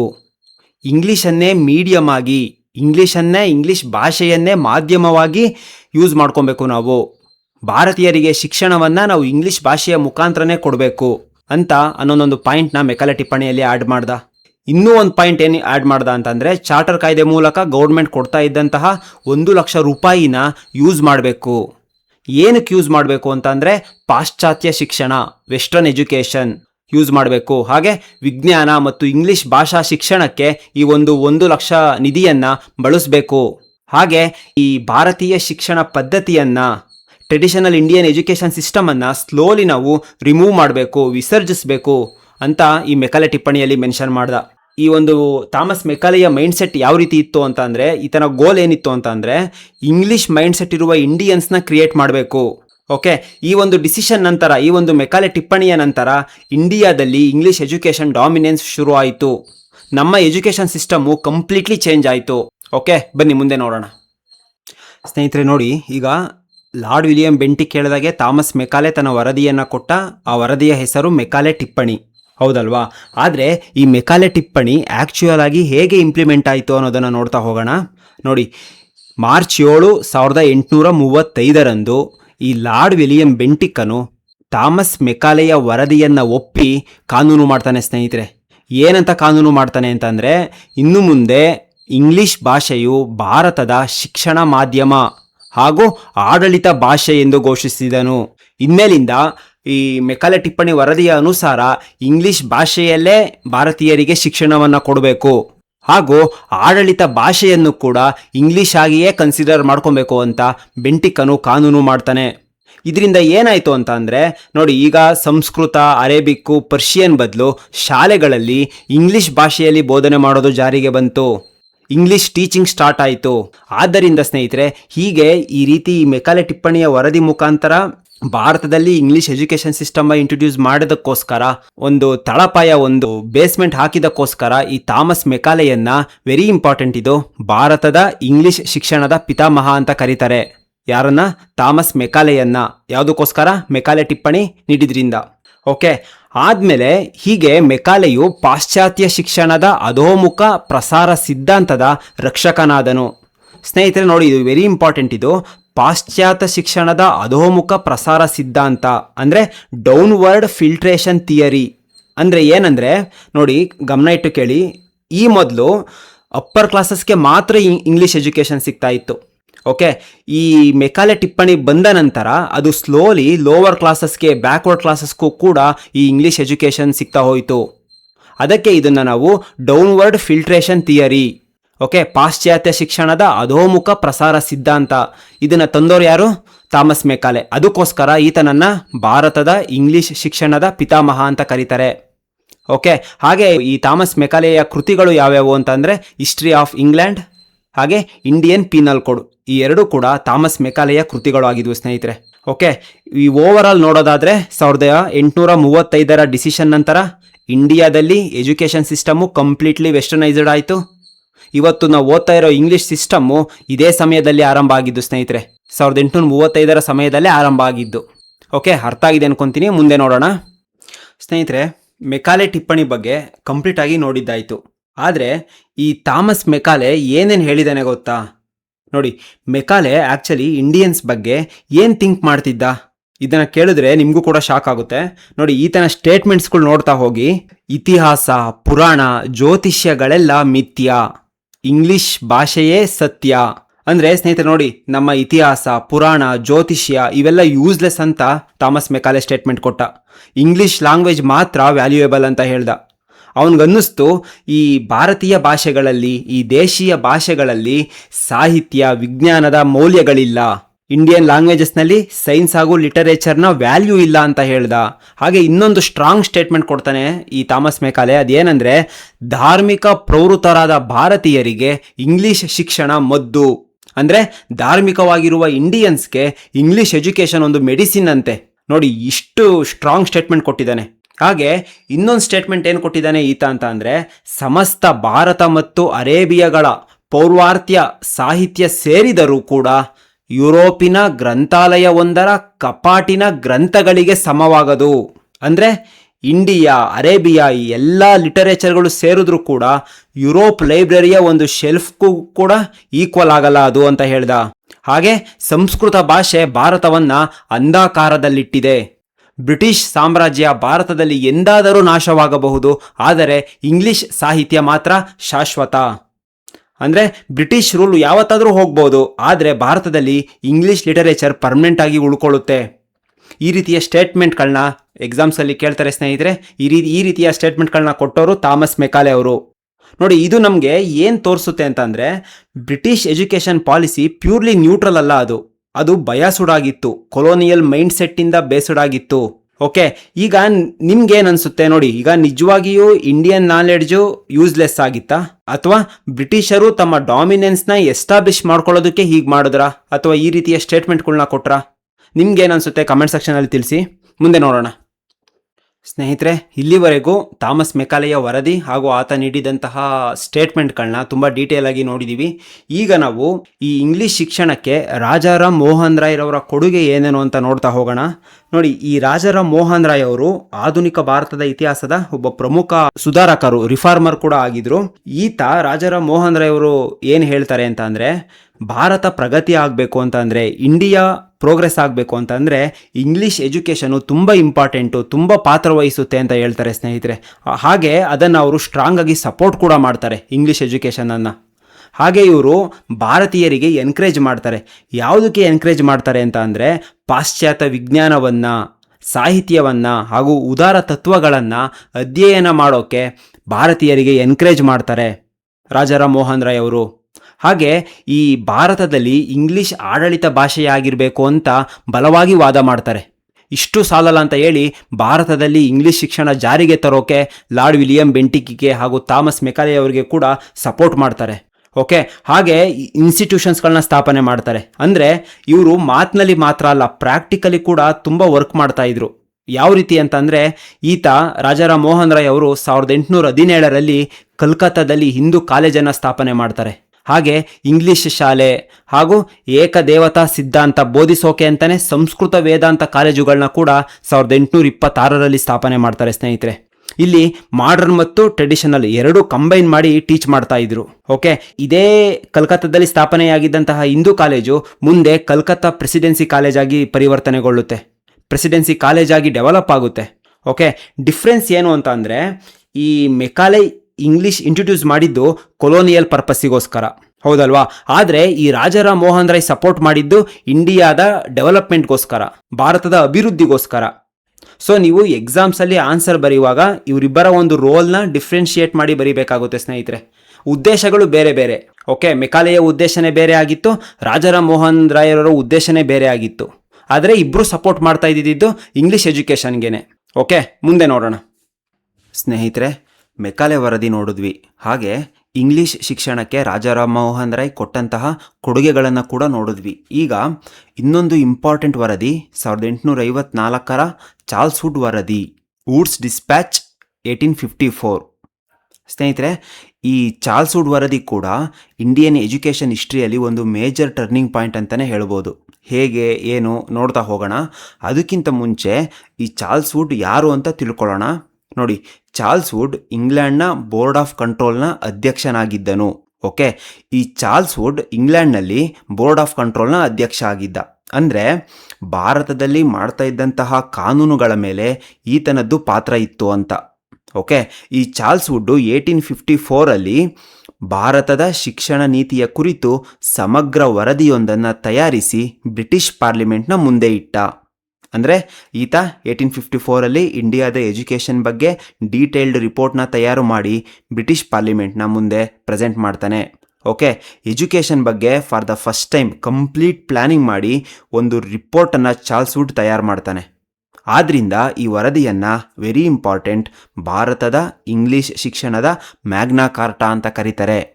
ಯಾಕಂದರೆ ಚಾರ್ಲ್ಸ್ ವುಡ್ ವರದಿ ಎಜುಕೇಷನ್ ಸಿಸ್ಟಮ್ಗೆ ಒಂದು ಸ್ಟ್ರಾಂಗ್ ಫೌಂಡೇಶನನ್ನು ಕೊಡ್ತು, ಒಂದು ಹೊಸ ಡೈರೆಕ್ಷನನ್ನು ಕೊಡ್ತು. ಆದ್ದರಿಂದ ನೆನ್ಪಿಟ್ಕೊಳ್ಳಿ, ಈ ಚಾರ್ಲ್ಸ್ ವುಡ್ ವರದಿಯನ್ನು Magna Carta of English education of India ಅಂತ ಕರೀತಾರೆ. ಹಾಗಾದರೆ ಅಂಥದ್ದು ಈ ವರದಿಯಲ್ಲಿ ಏನಿತ್ತು? ಈ ಚಾರ್ಲ್ಸ್ ವುಡ್ ವರದಿಯ ಪ್ರಮುಖ ಅಂಶಗಳು ಏನೇನು? ಬನ್ನಿ ನೋಡೋಣ. 1854 ಚಾರ್ಲ್ಸ್ ವುಡ್ ವರದಿಯ ಪ್ರಮುಖ ಅಂಶಗಳು. ಮೊದಲನೆಯದು, ಭಾರತೀಯರಿಗೆ ಪಾಶ್ಚಿಮಾತ್ಯ ಶಿಕ್ಷಣವನ್ನು ನೀಡುವುದು ಕಂಪನಿ ಸರ್ಕಾರದ ಆದ್ಯ ಕರ್ತವ್ಯ. ಅಂದರೆ ವೆಸ್ಟರ್ನ್ ಎಜುಕೇಷನನ್ನು ಭಾರತೀಯರಿಗೆ ಕೊಡೋದು ಗೌರ್ಮೆಂಟ್ನ ಡ್ಯೂಟಿ ಅಂತ ಈ ಚಾರ್ಲ್ಸ್ ವುಡ್ ವರದಿ ಹೇಳ್ತು. ಹಾಗೆ ಪಾಶ್ಚಿಮಾತ್ಯ ಶಿಕ್ಷಣದ ಮೂಲಕ ಭಾರತೀಯರ ಬೌದ್ಧಿಕ ಹಾಗೂ ನೈತಿಕ ಶಕ್ತಿಯನ್ನು ಅಭಿವೃದ್ಧಿಪಡಿಸುವುದು ಅಂತ.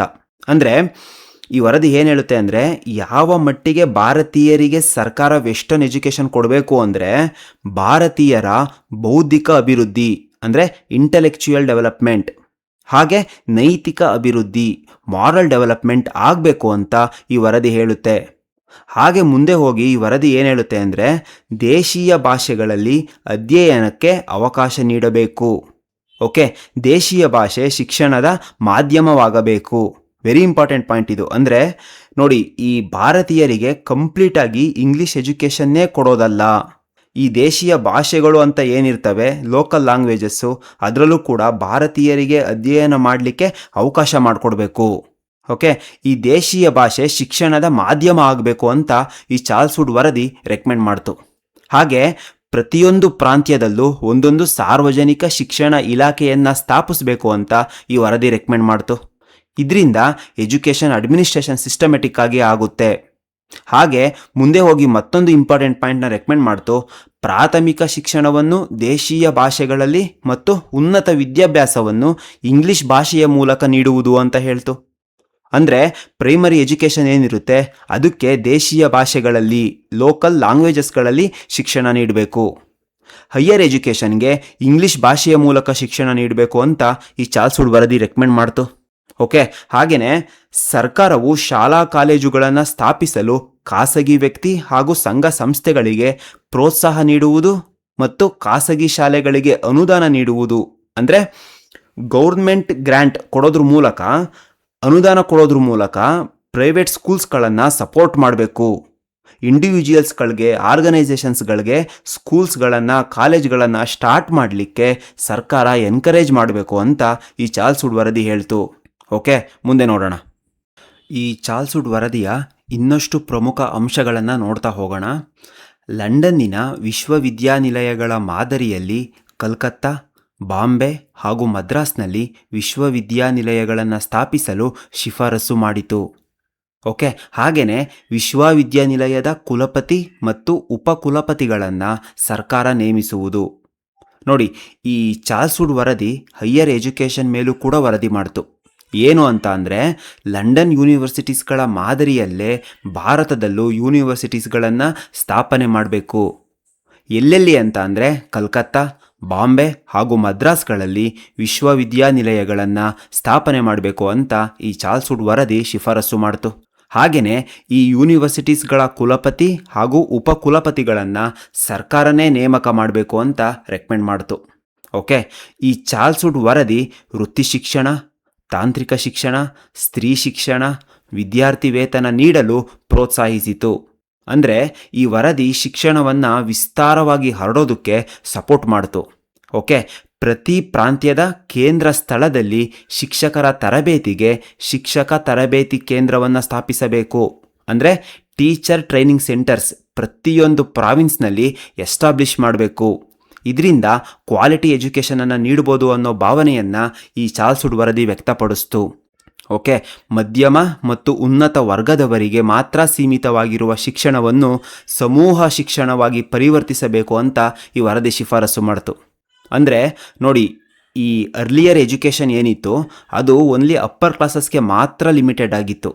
ಓಕೆ, ಆದರೆ ಈ ವುಡ್ಸ್ ಡಿಸ್ಪ್ಯಾಚ್ ಏನು ಹೇಳ್ತು ಅಂದರೆ ಎಜುಕೇಷನ್ನು ಮಾಸ್ ಲೆವೆಲ್ಗೆ ಹೋಗಬೇಕು, ಅಂದರೆ ಕಾಮನ್ ಪೀಪಲ್ಗೂ ಕೂಡ ಶಿಕ್ಷಣ ರೀಚ್ ಆಗಬೇಕು ಅಂತ ಈ ವುಡ್ಸ್ ವರದಿ ಶಿಫಾರಸು ಮಾಡ್ತು. ಓಕೆ ಸ್ನೇಹಿತರೆ, ಓವರಾಲ್ ಹೇಳೋದಾದರೆ ಈ ಚಾರ್ಲ್ಸ್ ವುಡ್ ವರದಿಯಿಂದ ಭಾರತದ ಎಜುಕೇಷನ್ ಸಿಸ್ಟಮ್ಗೆ ಪ್ರಾಪರ್ ಸ್ಟ್ರಕ್ಚರ್ ಸಿಕ್ತು. ಪ್ರೈಮರಿ ಎಜುಕೇಷನಿಂದ ಹೈಯರ್ ಎಜುಕೇಷನ್ನು ಎಕ್ಸ್ಪ್ಯಾನ್ಷನ್ ಸ್ಟಾರ್ಟ್ ಆಯಿತು. ಓಕೆ, ಇಷ್ಟು ಕೂಡ ಚಾರ್ಲ್ಸ್ ವುಡ್ ವರದಿಯ ಪ್ರಮುಖ ಅಂಶಗಳಾಗಿದ್ವು. ಪ್ರತಿಯೊಂದು ಪಾಯಿಂಟ್ನ ಕೂಡ ಡೀಟೇಲ್ ಆಗಿ ಹೇಳಿದ್ದೀನಿ. ಮುಂದೆ ನೋಡೋಣ. ವುಡ್ಸ್ ವರದಿ ಇಂಪ್ಯಾಕ್ಟ್. ಸ್ನೇಹಿತರೆ, ಚಾರ್ಲ್ಸ್ ವುಡ್ ವರದಿಯ ಪ್ರಮುಖ ಅಂಶಗಳನ್ನು ನೋಡಿದ್ವಿ.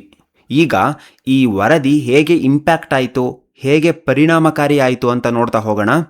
ಲಾರ್ಡ್ ಡಾಲ್ಹೌಸಿ ಚಾರ್ಲ್ಸ್ ವುಡ್ನ ವರದಿಯನ್ನು ಒಪ್ಪಿ ಜಾರಿಗೆ ತಂದನು.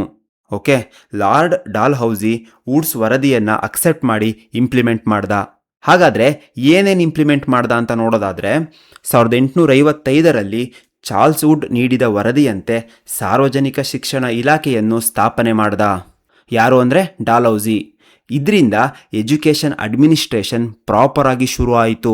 ಓಕೆ, ಅದೇ ರೀತಿ 1857ರಲ್ಲಿ ಲಂಡನ್ ಮಾದರಿಯಲ್ಲೇ ಕಲ್ಕತ್ತಾ, ಬಾಂಬೆ ಮತ್ತು ಮದ್ರಾಸ್ ವಿಶ್ವವಿದ್ಯಾನಿಲಯಗಳು ಸ್ಥಾಪನೆಯಾದವು. ಎಷ್ಟರಲ್ಲಿ ಅಂದರೆ 1857ರಲ್ಲಿ. ಓಕೆ, ಇದರಿಂದ ಹೈಯರ್ ಎಜುಕೇಷನ್ಗೆ ಬಿಗ್ ಸ್ಟೆಪ್ ಸಿಕ್ತಂಗಾಯಿತು. ಓಕೆ, ಕಲ್ಕತ್ತಾ ವಿಶ್ವವಿದ್ಯಾನಿಲಯ ಭಾರತದಲ್ಲೇ ಸ್ಥಾಪನೆಯಾದಂತಹ ಪ್ರಪ್ರಥಮ ವಿಶ್ವವಿದ್ಯಾನಿಲಯವಾಗಿದೆ. ಓಕೆ, ಸ್ಥಾಪನೆಯಾದದ್ದು 1857ರಲ್ಲಿ. ಇಂಡಿಯಾದ first university Calcutta university. Okay, ಇದೇ ರೀತಿ ರೂರ್ಕೆಲಾ ಇಂಜಿನಿಯರಿಂಗ್ ಕಾಲೇಜು, ಕೃಷಿ ಕಾಲೇಜು, ತಾಂತ್ರಿಕ ತರಬೇತಿ ಕಾಲೇಜುಗಳು ಸ್ಥಾಪನೆ ಆದವು. ಇಷ್ಟು ಕೂಡ ಚಾರ್ಲ್ಸ್ ವುಡ್ ವರದಿಯ ಇಂಪ್ಯಾಕ್ಟ್ ಆಗಿತ್ತು. ಅದನ್ನು ಇಂಪ್ಲಿಮೆಂಟ್ ಮಾಡಿದ ಯಾರು ಅಂದರೆ ಲಾರ್ಡ್ ಡಾಲ್ಹೌಸಿ. ಓಕೆ, ಈ ರೀತಿಯ ಒಂದು ಮಾಡರ್ನ್ ಎಜುಕೇಷನ್ ಸಿಸ್ಟಮ್ಗೆ ಚಾರ್ಲ್ಸ್ ವುಡ್ ವರದಿಯ ಮುಖಾಂತರ ತಳಪಾಯ ಹಾಕಿದ್ದಕ್ಕೆ ಈ ಚಾರ್ಲ್ಸ್ ವುಡ್ನನ್ನು ಭಾರತದ ಆಧುನಿಕ ಶೈಕ್ಷಣಿಕ ವ್ಯವಸ್ಥೆಯ ಜನಕ ಅಂತ ಕರೀತಾರೆ. ಸ್ನೇಹಿತರೆ, ಇಂಪಾರ್ಟೆಂಟ್ ಇದು. Father of modern education system in India ಅಂತ ಚಾರ್ಲ್ಸ್ ವುಡ್ನ ಕರೀತಾರೆ. ಓಕೆ, ಇಷ್ಟು ಅರ್ಥ ಆಗಿದೆ ಅನ್ಕೊತೀನಿ. ಮುಂದೆ ನೋಡೋಣ. ಚಾರ್ಲ್ಸ್ ವುಡ್ ವರದಿಯ ನಂತರ ನೇಮಕ ಆಗಿದ್ದು 1882-83ರ ಹಂಟರ್ ಆಯೋಗ. ಈ ಹಂಟರ್ ಆಯೋಗವನ್ನು ಭಾರತೀಯ ಶೈಕ್ಷಣಿಕ ಆಯೋಗ, ಇಂಡಿಯನ್ ಎಜುಕೇಷನ್ ಕಮಿಷನ್ ಅಂತ ಕೂಡ ಕರೀತಾರೆ. ಓಕೆ, ಹಾಗಾದರೆ ಈ ಹಂಟರ್ ಆಯೋಗವನ್ನು ನೇಮಕ ಮಾಡಿದವರು, ಅಪಾಯಿಂಟ್ ಮಾಡಿದವರು ಯಾರು ಅಂದರೆ ಲಾರ್ಡ್ ರಿಪ್ಪನ್. ಓಕೆ, ಯಾರ ಅಧ್ಯಕ್ಷತೆಯಲ್ಲಿ ಅಂದರೆ ಡಬ್ಲ್ಯೂ ಹಂಟರ್ ಅಧ್ಯಕ್ಷತೆಯಲ್ಲಿ ಹಂಟರ್ ಆಯೋಗವನ್ನು 1882ರಲ್ಲಿ ನೇಮಕ ಆಯಿತು. ಈ ಹಂಟರ್ ಆಯೋಗದ ಕಾರ್ಯದರ್ಶಿಯಾಗಿ, ಸೆಕ್ರೆಟರಿಯಾಗಿ BL ರೈಸ್ ನೇಮಕ ಆಗಿದ್ರು. ಸ್ನೇಹಿತರೆ, ಈ ಹಂಟರ್ ಆಯೋಗದ ಮುಖ್ಯ ಉದ್ದೇಶ, ಮೇನ್ ಪರ್ಪಸ್ ಏನಿತ್ತು ಅಂದರೆ ಭಾರತದ ಶಿಕ್ಷಣ ಪ್ರಗತಿಯನ್ನು ಕುರಿತು ಪರಿಶೀಲನೆ ಮಾಡೋದು. ಅಂದರೆ ಇಂಡಿಯಾದಲ್ಲಿ ಎಜುಕೇಷನ್ ಹೇಗೆ ಪ್ರೋಗ್ರೆಸ್ ಆಗ್ತಿದೆ ಅಂತ ರಿವ್ಯೂ ಮಾಡಿ ರಿಪೋರ್ಟ್ ಕೊಡೋದು ಹಂಟರ್ ಆಯೋಗದ ಮುಖ್ಯ ಉದ್ದೇಶ ಆಗಿತ್ತು.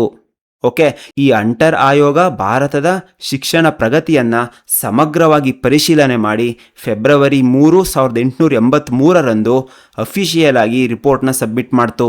ಹಾಗಾದರೆ ಈ ಹಂಟರ್ ಆಯೋಗ ಏನೇನು ಶಿಫಾರಸುಗಳನ್ನು ಮಾಡ್ತು, ಪ್ರಮುಖ ಅಂಶಗಳು ಏನೇನು, ಬನ್ನಿ ನೆಕ್ಸ್ಟ್ ಸ್ಲೈಡಲ್ಲಿ ನೋಡ್ತಾ ಹೋಗೋಣ. ಹಂಟರ್ ಆಯೋಗದ ಪ್ರಮುಖ ಅಂಶಗಳು ನೋಡಿ.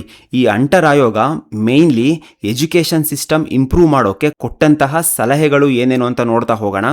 ಸರ್ಕಾರವು ಪ್ರಾಥಮಿಕ ಶಿಕ್ಷಣಕ್ಕೆ ಹೆಚ್ಚಿನ ಆದ್ಯತೆ ನೀಡಬೇಕು. ಹಾಗೆ ಇವುಗಳ ಮೇಲ್ವಿಚಾರಣೆಯನ್ನು ಜಿಲ್ಲಾ ಮತ್ತು ಮುನ್ಸಿಪಾಲ್ ಬೋರ್ಡ್ಗಳಿಗೆ ವಹಿಸಿ ಸರ್ಕಾರವು ಧನ ಸಹಾಯ ಮಾಡುವುದು. ಸ್ನೇಹಿತರೆ ನೋಡಿ, ಈ ಹಂಟರ್ ಆಯೋಗ ಪ್ರೈಮರಿ ಎಜುಕೇಷನ್ಗೆ ಹೆಚ್ಚು ಇಂಪಾರ್ಟೆನ್ಸ್ ಕೊಡಬೇಕು ಅಂತ ಹೇಳ್ತು. ಡಿಸ್ಟ್ರಿಕ್ಟ್ ಬೋರ್ಡ್ಸ್, ಮುನ್ಸಿಪಲ್ ಬೋರ್ಡ್ಸ್ಗಳಿಗೆ ಇವುಗಳ ಜವಾಬ್ದಾರಿಯನ್ನು ಕೊಟ್ಟು ಸರ್ಕಾರ ಫೈನಾನ್ಷಿಯಲಿ ಸಪೋರ್ಟ್ ಮಾಡಬೇಕು ಅಂತ ಈ ಆಯೋಗ ರೆಕಮೆಂಡ್ ಮಾಡ್ತು. ಅಬ್ಸರ್ವ್ ಮಾಡಿ, ಎಜುಕೇಷನ್ ಇಲ್ಲಿ ಡಿಸೆಂಟ್ರಲೈಸೇಷನ್ ಆಗ್ತಾ ಇದೆ.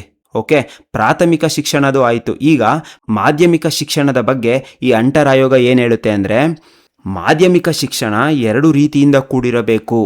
ಒಂದು ಸಾಹಿತ್ಯಿಕ ಶಿಕ್ಷಣ ಬೋಧಿಸುವುದು ಹಾಗೂ ಎರಡನೆಯದು ವೃತ್ತಿ ಆಧಾರಿತ ಶಿಕ್ಷಣ ನೀಡುವುದು. ನೋಡಿ, ಈ ಸಾಹಿತ್ಯಿಕ ಶಿಕ್ಷಣ ಅಂದರೆ ಬುಕ್ಕಲ್ಲಿ ಏನಿದೆಯೋ ಅದನ್ನು ಟೀಚ್ ಮಾಡೋದು. ಓಕೆ, ವೃತ್ತಿ ಆಧಾರಿತ ಶಿಕ್ಷಣ ಅಂದರೆ ಜಾಬ್ಗೆ ಬೇಕಾಗಿರೋ ಸ್ಕಿಲ್ಸನ್ನು ಕಲಿಸೋದು. ಈ ಎರಡೂ ರೀತಿಯ ಶಿಕ್ಷಣ ಮಾಧ್ಯಮಿಕ ಶಿಕ್ಷಣದ ಹಂತದಿಂದನೇ ಶುರು ಆಗಬೇಕು ಅಂತ ಹಂಟರ್ ಆಯೋಗ ಶಿಫಾರಸು ಮಾಡ್ತು.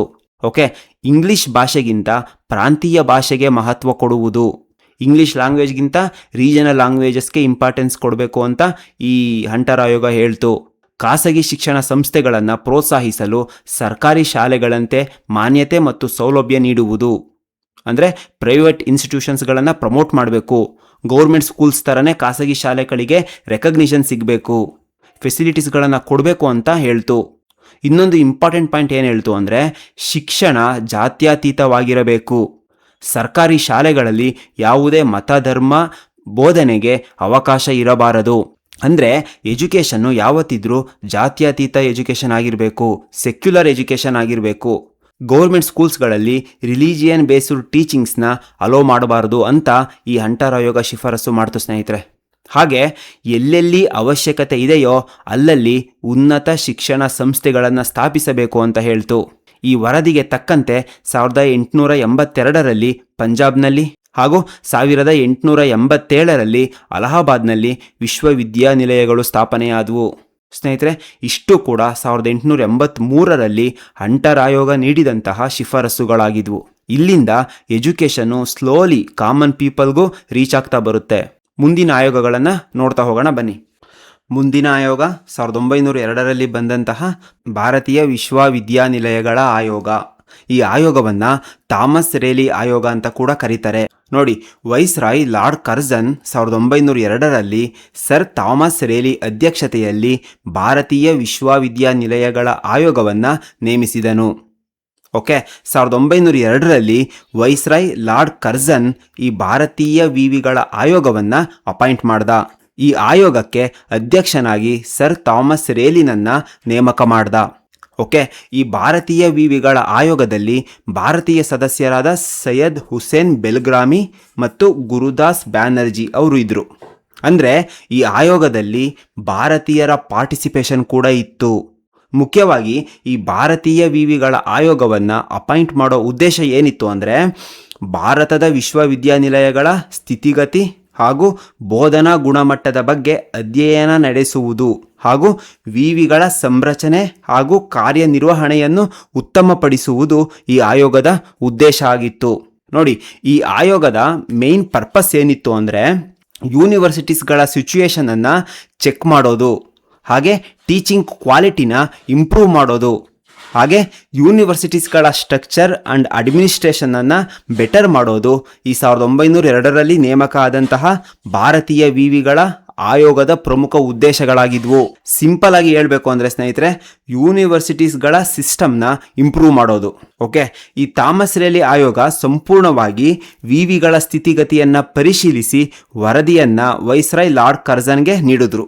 ಓಕೆ, ಈ ವರದಿಯನ್ನು ಆಧರಿಸಿ 1904ರಲ್ಲಿ ಲಾರ್ಡ್ ಕರ್ಜನ್ ಭಾರತೀಯ ವಿಶ್ವವಿದ್ಯಾನಿಲಯಗಳ ಕಾಯ್ದೆಯನ್ನು ಜಾರಿಗೆ ತಂದನು. ವೆರಿ ಇಂಪಾರ್ಟೆಂಟ್ ಇದು. ಓಕೆ, 1904ರಲ್ಲಿ ಭಾರತೀಯ ವಿಶ್ವವಿದ್ಯಾನಿಲಯಗಳ ಕಾಯ್ದೆ ಜಾರಿಗೆ ಬಂತು. ಇದನ್ನು ತಂದವರು ಆ ಸಮಯದಲ್ಲಿ ವೈಸ್ರಾಯ್ ಆಗಿದ್ದಂತಹ ಲಾರ್ಡ್ ಕರ್ಜನ್. ಓಕೆ, ಹಾಗಾದರೆ ಬನ್ನಿ ಈ 1904ರ ಭಾರತೀಯ ವಿವಿಗಳ ಕಾಯ್ದೆಯನ್ನು ಡೀಟೇಲ್ ಆಗಿ ನೋಡೋಣ. ಲಾರ್ಡ್ ಕರ್ಜನ್ ಜಾರಿಗೆ ತಂದಂತಹ ಭಾರತೀಯ ವಿಶ್ವವಿದ್ಯಾನಿಲಯಗಳ ಕಾಯ್ದೆ 1904, ದಿ ಇಂಡಿಯನ್ ಯೂನಿವರ್ಸಿಟೀಸ್ ಆ್ಯಕ್ಟ್ 1904. ಸ್ನೇಹಿತರೆ, ಈ ಕಾಯ್ದೆಯನ್ನು ಡೀಟೇಲ್ ಆಗಿ ನೋಡ್ತಾ ಹೋಗೋಣ. ನೋಡಿ, ಈ ಕಾಯ್ದೆ ವಿವಿಗಳ ಆಡಳಿತ ಮಂಡಳಿಯನ್ನು ಪುನರ್ ಸಂಘಟಿಸಿತು. ಹೇಗೆ ಅಂದರೆ ಸೆನೆಟ್ ಸದಸ್ಯರ ಸಂಖ್ಯೆಯನ್ನು ನಿಗದಿಪಡಿಸಿತು. ಆ ಪ್ರಕಾರ 50ಕ್ಕಿಂತ ಕಡಿಮೆ ಇಲ್ಲದ 100ಕ್ಕಿಂತ ಹೆಚ್ಚಿಲ್ಲದ ಸದಸ್ಯರನ್ನು ಹೊಂದಿರುವಂತೆ ಮಾಡಿತು. ಇವರಲ್ಲಿ ಬಹುತೇಕರನ್ನ ಸರ್ಕಾರವೇ ನಾಮಕರಣ ಮಾಡಿತು. ಸ್ನೇಹಿತರೆ ನೋಡಿ, ಸಿಂಪಲ್ ಆಗಿ ಅರ್ಥ ಆಗೋ ರೀತಿ ಹೇಳ್ತೀನಿ. ಈ ಕಾಯ್ದೆ ವಿವಿಗಳ ಆಡಳಿತ ಮಂಡಳಿಯನ್ನು ರೀಸ್ಟ್ರಕ್ಚರ್ ಮಾಡ್ತು. ಹೇಗೆ ಅಂದರೆ ಸೆನೆಟ್ ಸದಸ್ಯರ ಸಂಖ್ಯೆ 50ಕ್ಕಿಂತ ಕಡಿಮೆ ಇರಬಾರ್ದು, ಹಾಗೆ 100ಕ್ಕಿಂತ ಜಾಸ್ತಿ ಆಗಬಾರ್ದು ಅಂತ ನಿಗದಿಪಡಿಸ್ತು. ಈಗ ನಿಮಗೆಲ್ಲ ಒಂದು ಡೌಟ್ ಬರುತ್ತೆ, ಈ ಸೆನೆಟ್ ಸದಸ್ಯರು ಅಂದರೆ ಯಾರು ಗೊತ್ತಾ? ನೋಡಿ, ಈ ಯೂನಿವರ್ಸಿಟೀಸ್ಗಳಲ್ಲಿ ನಿರ್ಧಾರ ತೆಗೆದುಕೊಳ್ಳುವ ಅಥವಾ ಡಿಸಿಷನ್ ಮೇಕಿಂಗ್ ಮಾಡೋ ಮುಖ್ಯ ಸದಸ್ಯರನ್ನ ಸೆನೆಟ್ ಸದಸ್ಯರು ಅಂತ ಕರೀತಾರೆ. ಓಕೆ, ಈ ಸೆನೆಟ್ ಸದಸ್ಯರು ಯಾರು ಅಂದರೆ ಈ ಯೂನಿವರ್ಸಿಟೀಸ್ಗಳಲ್ಲಿ ನಿರ್ಧಾರ ತೆಗೆದುಕೊಳ್ಳೋರು ಅಥವಾ ಡಿಸಿಷನ್ ಮೇಕಿಂಗ್ನ ಮಾಡೋ ಮುಖ್ಯ ಸದಸ್ಯರನ್ನ ಸೆನೆಟ್ ಸದಸ್ಯರು ಅಂತ ಕರೀತಾರೆ. ಓಕೆ, ಈ ಸೆನೆಟ್ ಸದಸ್ಯರ ಸಂಖ್ಯೆಯನ್ನ ಈ ಕಾಯ್ದೆ ನಿಗದಿಪಡಿಸ್ತು. ಹಾಗೆ ಮೆಜಾರಿಟಿ ಮೆಂಬರ್ಸ್ನ ಗೌರ್ಮೆಂಟೇ ನಾಮಿನೇಟ್ ಮಾಡ್ತು. ಅಂದರೆ ಗೌರ್ಮೆಂಟ್ ಕಂಟ್ರೋಲ್ ವಿವಿಗಳ ಮೇಲೆ ಜಾಸ್ತಿ ಆಯಿತು ಅಂತ. ಓಕೆ, ಹಾಗೆ ಬಾಂಬೆ, ಮದ್ರಾಸ್, ಕಲ್ಕತ್ತಾಗಳ ವಿಶ್ವವಿದ್ಯಾನಿಲಯಗಳಲ್ಲಿ ಕೂಡ ಸೆನೆಟ್ ಚುನಾಯಿತ ಸದಸ್ಯರ ಸಂಖ್ಯೆಯನ್ನು 20ಕ್ಕೆ ನಿಗದಿಪಡಿಸಿತು. ಓಕೆ, ವಿವಿಗಳ ಕಾರ್ಯನಿರ್ವಹಣೆ ಹೊಣೆಯನ್ನು ಸಿಂಡಿಕೇಟ್ ಸಮಿತಿಗೆ ನೀಡಲಾಯಿತು. ಈ ಸಿಂಡಿಕೇಟ್ ಸಮಿತಿಯಲ್ಲಿ ಆಯಾ ವಿವಿಗಳ ಪ್ರಾಧ್ಯಾಪಕರಿಗೆ ಪ್ರಾತಿನಿಧ್ಯ ಕೊಡಲಾಯಿತು. ಸ್ನೇಹಿತರೆ ನೋಡಿ, ಫಸ್ಟ್ ಈ ಸಿಂಡಿಕೇಟ್ ಸಮಿತಿ ಅಂದರೆ ಏನು ಅಂತ ತಿಳ್ಕೊಳ್ಳೋಣ. ಈ ಸೆನೆಟ್ ಸಮಿತಿ ದೊಡ್ಡ ದೊಡ್ಡ ನಿರ್ಧಾರಗಳನ್ನ ತಗೊಳ್ಳುತ್ತೆ ಅಂತ ಹೇಳಿದೆ. ಈ ಸೆನೆಟ್ ಸಮಿತಿ ತೆಗೆದುಕೊಳ್ಳುವಂತಹ ನಿರ್ಧಾರಗಳನ್ನು ಜಾರಿಗೆ ತರೋದು ಅಥವಾ ಇಂಪ್ಲಿಮೆಂಟ್ ಮಾಡೋದೇ ಈ ಸಿಂಡಿಕೇಟ್ ಸಮಿತಿಯ ಕೆಲಸ. ಓಕೆ, ಈ ಸಿಂಡಿಕೇಟ್ ಸಮಿತಿಗೆ ವಿವಿಗಳ ಕಾರ್ಯನಿರ್ವಹಣೆಯನ್ನು ಈ ಕಾಯ್ದೆ ನೀಡಿತು. ಹಾಗೆಯೇ ಈ ಸಿಂಡಿಕೇಟ್ ಸಮಿತಿಯಲ್ಲಿ ಆಯಾ ವಿವಿಗಳ ಪ್ರಾಧ್ಯಾಪಕರೇ ಸದಸ್ಯರಾಗಿರಬೇಕು ಅಂತ ಈ ಕಾಯ್ದೆ ಶಿಫಾರಸು ಮಾಡಿತು. ಓಕೆ, ಮುಂದೆ ನೋಡೋಣ. ಸರ್ಕಾರಿ ವಿವಿಗಳ ಅಧಿಕಾರ ವ್ಯಾಪ್ತಿಯನ್ನು ನಿರ್ಧರಿಸುವ ಹಕ್ಕನ್ನು ಸರ್ಕಾರ ಪಡೆಯಿತು. ನೋಡಿ, ಈ ಗೌರ್ಮೆಂಟ್ ಯೂನಿವರ್ಸಿಟೀಸ್ಗಳನ್ನ ಕಂಪ್ಲೀಟ್ ಪವರ್ನ ಬ್ರಿಟಿಷ್ ಗೌರ್ಮೆಂಟೇ ಪಡ್ಕೊಳ್ತು. ಹಾಗೆ ಖಾಸಗಿ ಕಾಲೇಜುಗಳನ್ನು ಸರ್ಕಾರದ ಕಟ್ಟುನಿಟ್ಟಾದ ನಿಯಂತ್ರಣಕ್ಕೆ ಒಳಪಡಿಸಿತು. ಈ 1904ರ ಭಾರತೀಯ ವಿವಿಗಳ ಕಾಯ್ದೆ ಕಂಪ್ಲೀಟ್ ಆಗಿ ಯೂನಿವರ್ಸಿಟೀಸ್ಗಳನ್ನು ಬ್ರಿಟಿಷ್ ಸರ್ಕಾರದ ಕಂಟ್ರೋಲಲ್ಲಿ ಇರೋ ಥರ ಮಾಡ್ತು. ಓಕೆ, ಇಷ್ಟು ಕೂಡ ಈ ಕಾಯ್ದೆಯ ಪ್ರಮುಖ ಅಂಶಗಳಾಗಿದ್ವು. ಮುಂದೆ ನೋಡೋಣ. ಸ್ಯಾಡ್ಲರ್ ವಿಶ್ವವಿದ್ಯಾನಿಲಯ ಆಯೋಗ 1917ರಿಂದ 1919. ಸ್ನೇಹಿತರೆ, ಇದು ಅತ್ಯಂತ ಇಂಪಾರ್ಟೆಂಟ್ ಆಯೋಗ. ಯಾಕಂದರೆ ಶಾಲಾ ಹಂತದ ಶಿಕ್ಷಣದಿಂದ ಹಿಡಿದು ವಿಶ್ವವಿದ್ಯಾನಿಲಯದವರೆಗಿನ ಶಿಕ್ಷಣವನ್ನು ಪುನರ್ ಪರಿಶೀಲಿಸಲು ನೇಮಕ ಮಾಡಿದಂತಹ ಮೊದಲ ಆಯೋಗವೇ ಈ ಸ್ಯಾಡ್ಲರ್ ವಿಶ್ವವಿದ್ಯಾನಿಲಯ ಆಯೋಗ. ಓಕೆನಾ? ನೋಡಿ, 1917ರಲ್ಲಿ ಈ ಆಯೋಗವನ್ನು ನೇಮಕ ಮಾಡಿದ್ರು. ನೋಡಿ, ಹೋಲ್ ಎಜುಕೇಷನ್ ಸಿಸ್ಟಮ್ನ ಅನಲೈಸ್ ಮಾಡಿದಂತಹ ಆಯೋಗವೇ ಈ ಸ್ಯಾಡ್ಲರ್ ವಿಶ್ವವಿದ್ಯಾನಿಲಯ ಆಯೋಗ. ಓಕೆ, ಈ ಆಯೋಗವನ್ನು ನೇಮಕ ಮಾಡಿದವರು ವೈಸ್ರಾಯ್ ಲಾರ್ಡ್ ಚೆಮ್ಸ್ಫರ್ಡ್.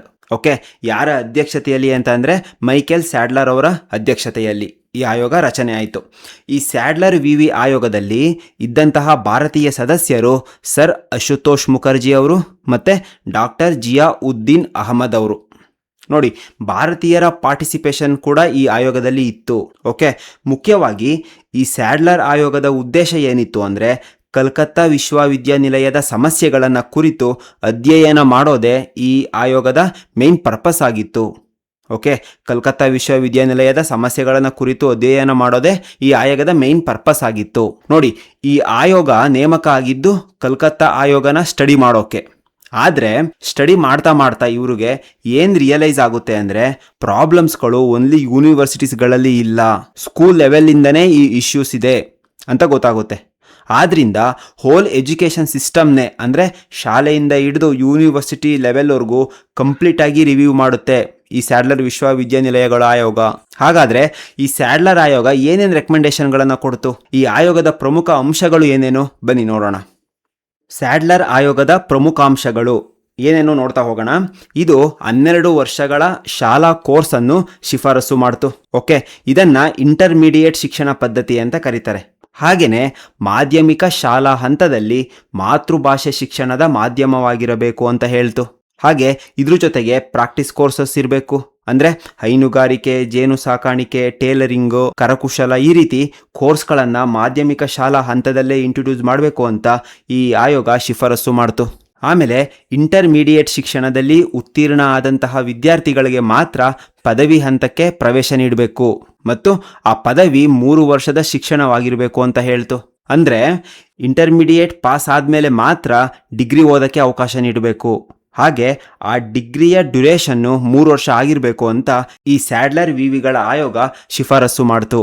ನೋಡಿ, ಇಲ್ಲಿ ಪ್ರಾಪರ್ ಅಕಾಡೆಮಿಕ್ ಸ್ಟ್ರಕ್ಚರ್ ಕ್ರಿಯೇಟ್ ಆಯಿತು. ಹಾಗೆಯೇ ಕಲ್ಕತ್ತಾ ವಿಶ್ವವಿದ್ಯಾನಿಲಯವನ್ನು ಬಂಗಾಳ ಸರ್ಕಾರದ ನಿಯಂತ್ರಣಕ್ಕೆ ವಹಿಸುವುದು, ಅಂದರೆ ಕಲ್ಕತ್ತಾ ಯೂನಿವರ್ಸಿಟಿನ ಬೆಂಗಾಲ್ ಗೌರ್ಮೆಂಟ್ನ ಕಂಟ್ರೋಲ್ಗೆ ಕೊಡಬೇಕು ಅಂತ ಈ ಆಯೋಗ ಹೇಳ್ತು. ಯಾಕಂದರೆ ಅಡ್ಮಿನಿಸ್ಟ್ರೇಷನನ್ನು ಇಂಪ್ರೂವ್ ಮಾಡೋಕೆ. ಓಕೆ, ಹಾಗೆ ವಿದ್ಯಾರ್ಥಿಗಳ ಕಲ್ಯಾಣ ಮಂಡಳಿಯನ್ನು ಸ್ಥಾಪಿಸಲು ಈ ಆಯೋಗ ಶಿಫಾರಸು ಮಾಡಿತು. ಸ್ಟೂಡೆಂಟ್ಸ್ನ ವೆಲ್ಬಿಂಗಾಗಿ ಕಲ್ಯಾಣ ಮಂಡಳಿಯನ್ನು ಎಸ್ಟಾಬ್ಲಿಷ್ ಮಾಡಬೇಕು. ನೋಡಿ, ಈ ಆಯೋಗ ಫಾರ್ ದ ಫಸ್ಟ್ ಟೈಮ್ ಸ್ಟೂಡೆಂಟ್ಸ್ನ ಸಪೋರ್ಟ್ ಮಾಡ್ತು.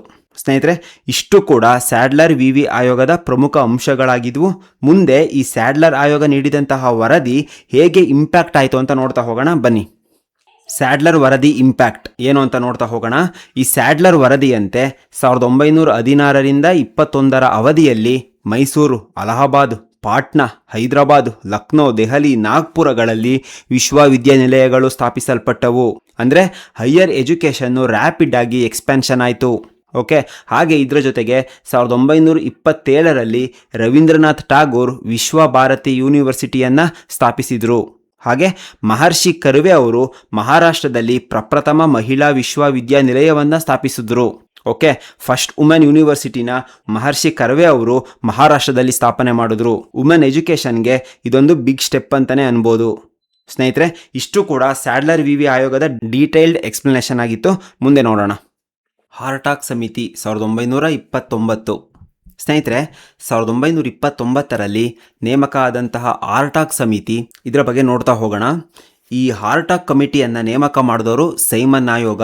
ಓಕೆ, ಯಾರ ಅಧ್ಯಕ್ಷತೆಯಲ್ಲಿ ಅಂದರೆ ಸರ್ ಫಿಲಿಪ್ಸ್ ಹಾರ್ಟಾಗ್ ಅವರ ಅಧ್ಯಕ್ಷತೆಯಲ್ಲಿ ಹಾರ್ಟಾಗ್ ಸಮಿತಿಯನ್ನು 1929ರಲ್ಲಿ ಸೈಮನ್ ಆಯೋಗ ಅಪಾಯಿಂಟ್ ಮಾಡಿತು. ಓಕೆ, ಈ ಹಾರ್ಟಾಗ್ ಸಮಿತಿಯನ್ನು ನೇಮಕ ಮಾಡಿದಂತಹ ಉದ್ದೇಶ ಏನಿತ್ತು ಅಂದರೆ ಭಾರತದ ಶಿಕ್ಷಣ ಗುಣಮಟ್ಟವನ್ನು ಪರಿಶೀಲಿಸಿ ವರದಿ ಮಾಡಲು. ಅಂದರೆ ಇಂಡಿಯಾದಲ್ಲಿ ಎಜುಕೇಷನ್ನ ಕ್ವಾಲಿಟಿ ಹೇಗಿದೆ ಅದನ್ನು ಸ್ಟಡಿ ಮಾಡಿ ರಿಪೋರ್ಟ್ ಕೊಡೋಕೆ ಅಂತಲೇ ಈ ಸಮಿತಿಯನ್ನು ನೇಮಕ ಮಾಡಿದ್ರು.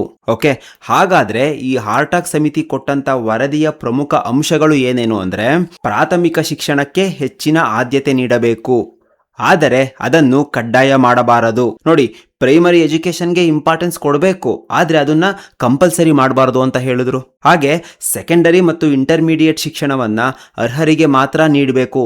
ಓಕೆ, ಮತ್ತು ಶಿಕ್ಷಣದ ವಿಸ್ತರಣೆಗಿಂತ ಗುಣಮಟ್ಟದ ಆದ್ಯತೆ ನೀಡಬೇಕು, ಎಜುಕೇಷನ್ ಕ್ವಾಲಿಟಿಯನ್ನು ಇಂಪ್ರೂವ್ ಮಾಡಬೇಕು ಅಂತ ಈ ಹಾರ್ಟಾಗ್ ಸಮಿತಿ ವರದಿ ನೀಡಿತು. ಸ್ನೇಹಿತರೆ, ಓಕೆ, ಮುಂದೆ ನೋಡೋಣ. ವಾರ್ಧಾ ಶಿಕ್ಷಣ ಯೋಜನೆ 1937. ಈಗ ನಾವು ನೋಡೋದು 1937ರ ವಾರ್ಧಾ ಶಿಕ್ಷಣ ಯೋಜನೆ, ವಾರ್ಧಾ ಎಜುಕೇಷನಲ್ ಪ್ರಾಜೆಕ್ಟ್. ಸ್ನೇಹಿತರೆ, ಇದು ಗಾಂಧೀಜಿ ಪ್ರಪೋಸ್ ಮಾಡಿದಂತಹ ಎಜುಕೇಷನ್ ಮಾಡೆಲ್. ನೋಡಿ, 1937ರಲ್ಲಿ ಗಾಂಧೀಜಿ ತಮ್ಮ ಹರಿಜನ ಪತ್ರಿಕೆಯಲ್ಲಿ ಮೂಲ ಶಿಕ್ಷಣದ ಬಗ್ಗೆ ಪ್ರಸ್ತಾಪಿಸಿದರು. ಇದನ್ನ ವಾರ್ಧಾ ಶಿಕ್ಷಣ ಯೋಜನೆ ಎಂದು ಕರೆಯಲಾಗಿದೆ. ಸ್ನೇಹಿತರೆ, 1937ರಲ್ಲಿ ಮಹಾತ್ಮ ಗಾಂಧೀಜಿಯವರು ತಮ್ಮ ಹರಿಜನ್ ಪತ್ರಿಕೆಯಲ್ಲಿ ಬೇಸಿಕ್ ಎಜುಕೇಷನ್ ಬಗ್ಗೆ ಪ್ರಸ್ತಾಪ ಮಾಡ್ತಾರೆ. ಇದನ್ನೇ ವಾರ್ಧಾ ಎಜುಕೇಷನ್ ಸ್ಕೀಮ್ ಅಂತ ಕರೆದ್ರು. ಓಕೆ, ಈ ಯೋಜನೆಯ ಮೇನ್ ಉದ್ದೇಶ ಏನಿತ್ತು ಅಂದರೆ ಚಟುವಟಿಕೆಯ ಮೂಲಕ ಶಿಕ್ಷಣ ಕಲಿಬೇಕು ಅಂತ. ಅಂದರೆ ಪುಸ್ತಕ ಮಾತ್ರ ಅಲ್ಲ, ವಿದ್ಯಾರ್ಥಿಗಳಿಗೆ ಆಕ್ಟಿವಿಟೀಸ್ ಮಾಡಿಸ್ಬೇಕು. ಫಾರ್ ಎಕ್ಸಾಂಪಲ್, ಕ್ರಾಫ್ಟ್ಸ್ ಮಾಡೋದಾಗಿರ್ಬೋದು, ಕೃಷಿ ಮಾಡೋದು, ಮಗ್ಗ ನೇಯೋದು, ಈ ರೀತಿಯ ಆಕ್ಟಿವಿಟೀಸ್ ಮಾಡಿಸ್ಬೇಕು ಅಂತ ಹೇಳ್ತು. ನೋಡಿ, 1937ರ ಅಕ್ಟೋಬರ್ನಲ್ಲಿ ಮಹಾರಾಷ್ಟ್ರದ ವಾರ್ಧಾದಲ್ಲಿ ಒಂದು ಸಮ್ಮೇಳನ ನಡೆಯುತ್ತೆ. ಯಾರ ಅಧ್ಯಕ್ಷತೆಯಲ್ಲಿ ಅಂದರೆ ಡಾಕ್ಟರ್ ಜಾಕಿರ್ ಹುಸೇನ್ರ ಅಧ್ಯಕ್ಷತೆಯಲ್ಲಿ ಮೂಲ ಶಿಕ್ಷಣವನ್ನು ಕುರಿತು ವರದಿಯನ್ನು ಸಲ್ಲಿಸಲು ಒಂದು ಸಮಿತಿ ರಚನೆ ಮಾಡಿದ್ರು. ಓಕೆ, ಈ ಜಾಕಿರ್ ಹುಸೇನ್ರ ಸಮಿತಿಯು ಪಠ್ಯಕ್ರಮ, ಬೋಧನೆ, ಶಿಕ್ಷಕರ ತರಬೇತಿ, ಶಿಕ್ಷಣ ಸಂಸ್ಥೆಗಳ ನಿರ್ವಹಣೆ ಹೀಗೆ ಮುಂತಾದ ಅಂಶಗಳ ಬಗ್ಗೆ ವರದಿ ಮಾಡ್ತು. ನೋಡಿ, ಈ ಜಾಕಿರ್ ಹುಸೇನ್ ಕಮಿಟಿ ಈ syllabus, teaching methods, teacher training ಹಾಗೆ ಸ್ಕೂಲ್ ಮ್ಯಾನೇಜ್ಮೆಂಟು ವಿಷಯಗಳ ಮೇಲೆ ರಿಪೋರ್ಟ್ ಕೊಡ್ತು. ಓಕೆ, ಫುಲ್ ಎಜುಕೇಷನ್ ಪ್ಲ್ಯಾನನ್ನೇ ಡಿಸೈನ್ ಮಾಡಿತ್ತು ಈ ಜಾಕಿರ್ ಹುಸೇನ್ ಕಮಿಟಿ. ಆದರೆ ಆ ಟೈಮಲ್ಲಿ ಮಂತ್ರಿ ಮಂಡಲಗಳಿಗೆ ಕಾಂಗ್ರೆಸ್ ರಾಜೀನಾಮೆ ಕೊಟ್ಟಿದ್ದರಿಂದ ವಾರ್ಧಾ ಶಿಕ್ಷಣ ಯೋಜನೆ ಜಾರಿಗೆ ಬರಲಿಲ್ಲ. ಓಕೆ, ಕಾಂಗ್ರೆಸ್ ಮಂತ್ರಿಗಳು ರಿಸೈನ್ ಮಾಡಿದ್ರಿಂದ ಈ ಸ್ಕೀಮು ಇಂಪ್ಲಿಮೆಂಟ್ ಆಗಲಿಲ್ಲ. ಓಕೆ ಸ್ನೇಹಿತರೆ, ನಿಮಗೆ ಯಾವ ಎಜುಕೇಷನ್ ಬೆಟರ್ ಅನಿಸುತ್ತೆ? ಬುಕ್ ಬೇಸ್ಡ್ ಎಜುಕೇಷನ್ನ ಅಥವಾ ಪ್ರಾಕ್ಟಿಕಲ್ ಲರ್ನಿಂಗಾ? ಕಮೆಂಟ್ ಸೆಕ್ಷನಲ್ಲಿ ತಿಳಿಸಿ. ಮುಂದೆ ನೋಡೋಣ. ಸ್ನೇಹಿತರೆ, ಸಾರ್ಜೆಂಟ್ ಯೋಜನೆ 1944.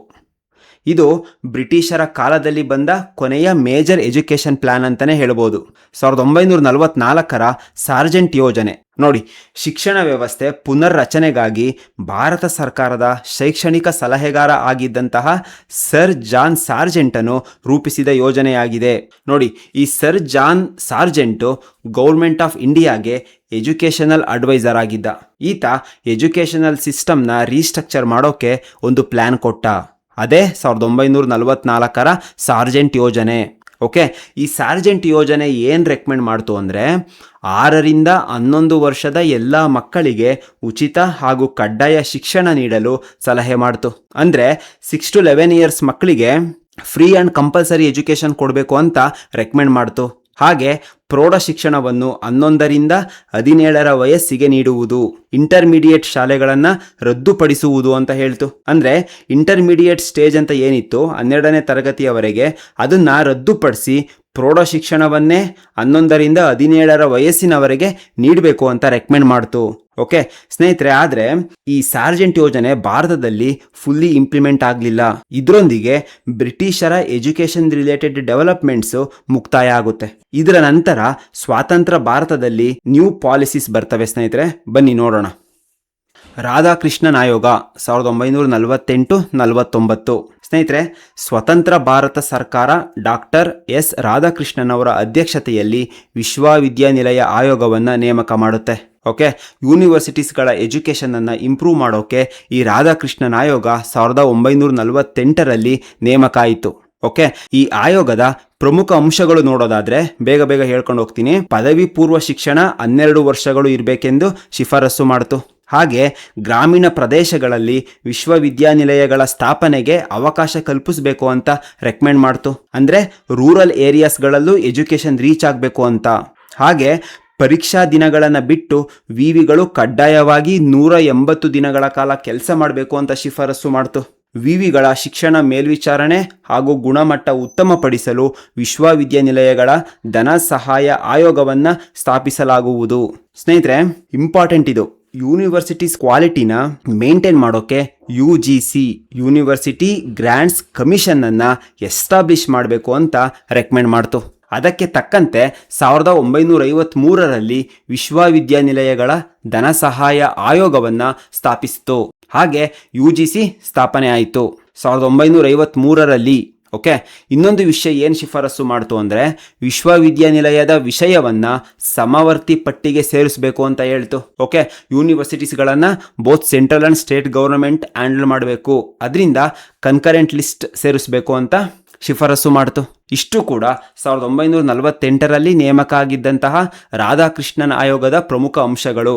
ಸ್ನೇಹಿತರೆ, ಇದಾದ ನಂತರ 1952ರಲ್ಲಿ ನೇಮಕವಾದಂತಹ ಡಾಕ್ಟರ್ ಎ ಲಕ್ಷ್ಮಣಸ್ವಾಮಿ ಮೊದಲಿಯಾರ್ ನೇತೃತ್ವದ ಮೂಲ ಶಿಕ್ಷಣ ಆಯೋಗ ಪ್ರೌಢ ಶಿಕ್ಷಣವನ್ನು ಉತ್ತಮಪಡಿಸೋಕೆ ವರದಿ ಮಾಡುತ್ತೆ. ಓಕೆ ಸ್ನೇಹಿತರೆ, ಇಲ್ಲಿಂದ Indian education system completely new direction ಅನ್ನು ತಗೊಳ್ಳುತ್ತೆ. ಅಭಿವೃದ್ಧಿ ಹಾಗೂ ಶಿಕ್ಷಣದ ಗುಣಮಟ್ಟದ ಮೇಲೆ ಫೋಕಸ್ ಮಾಡುತ್ತೆ.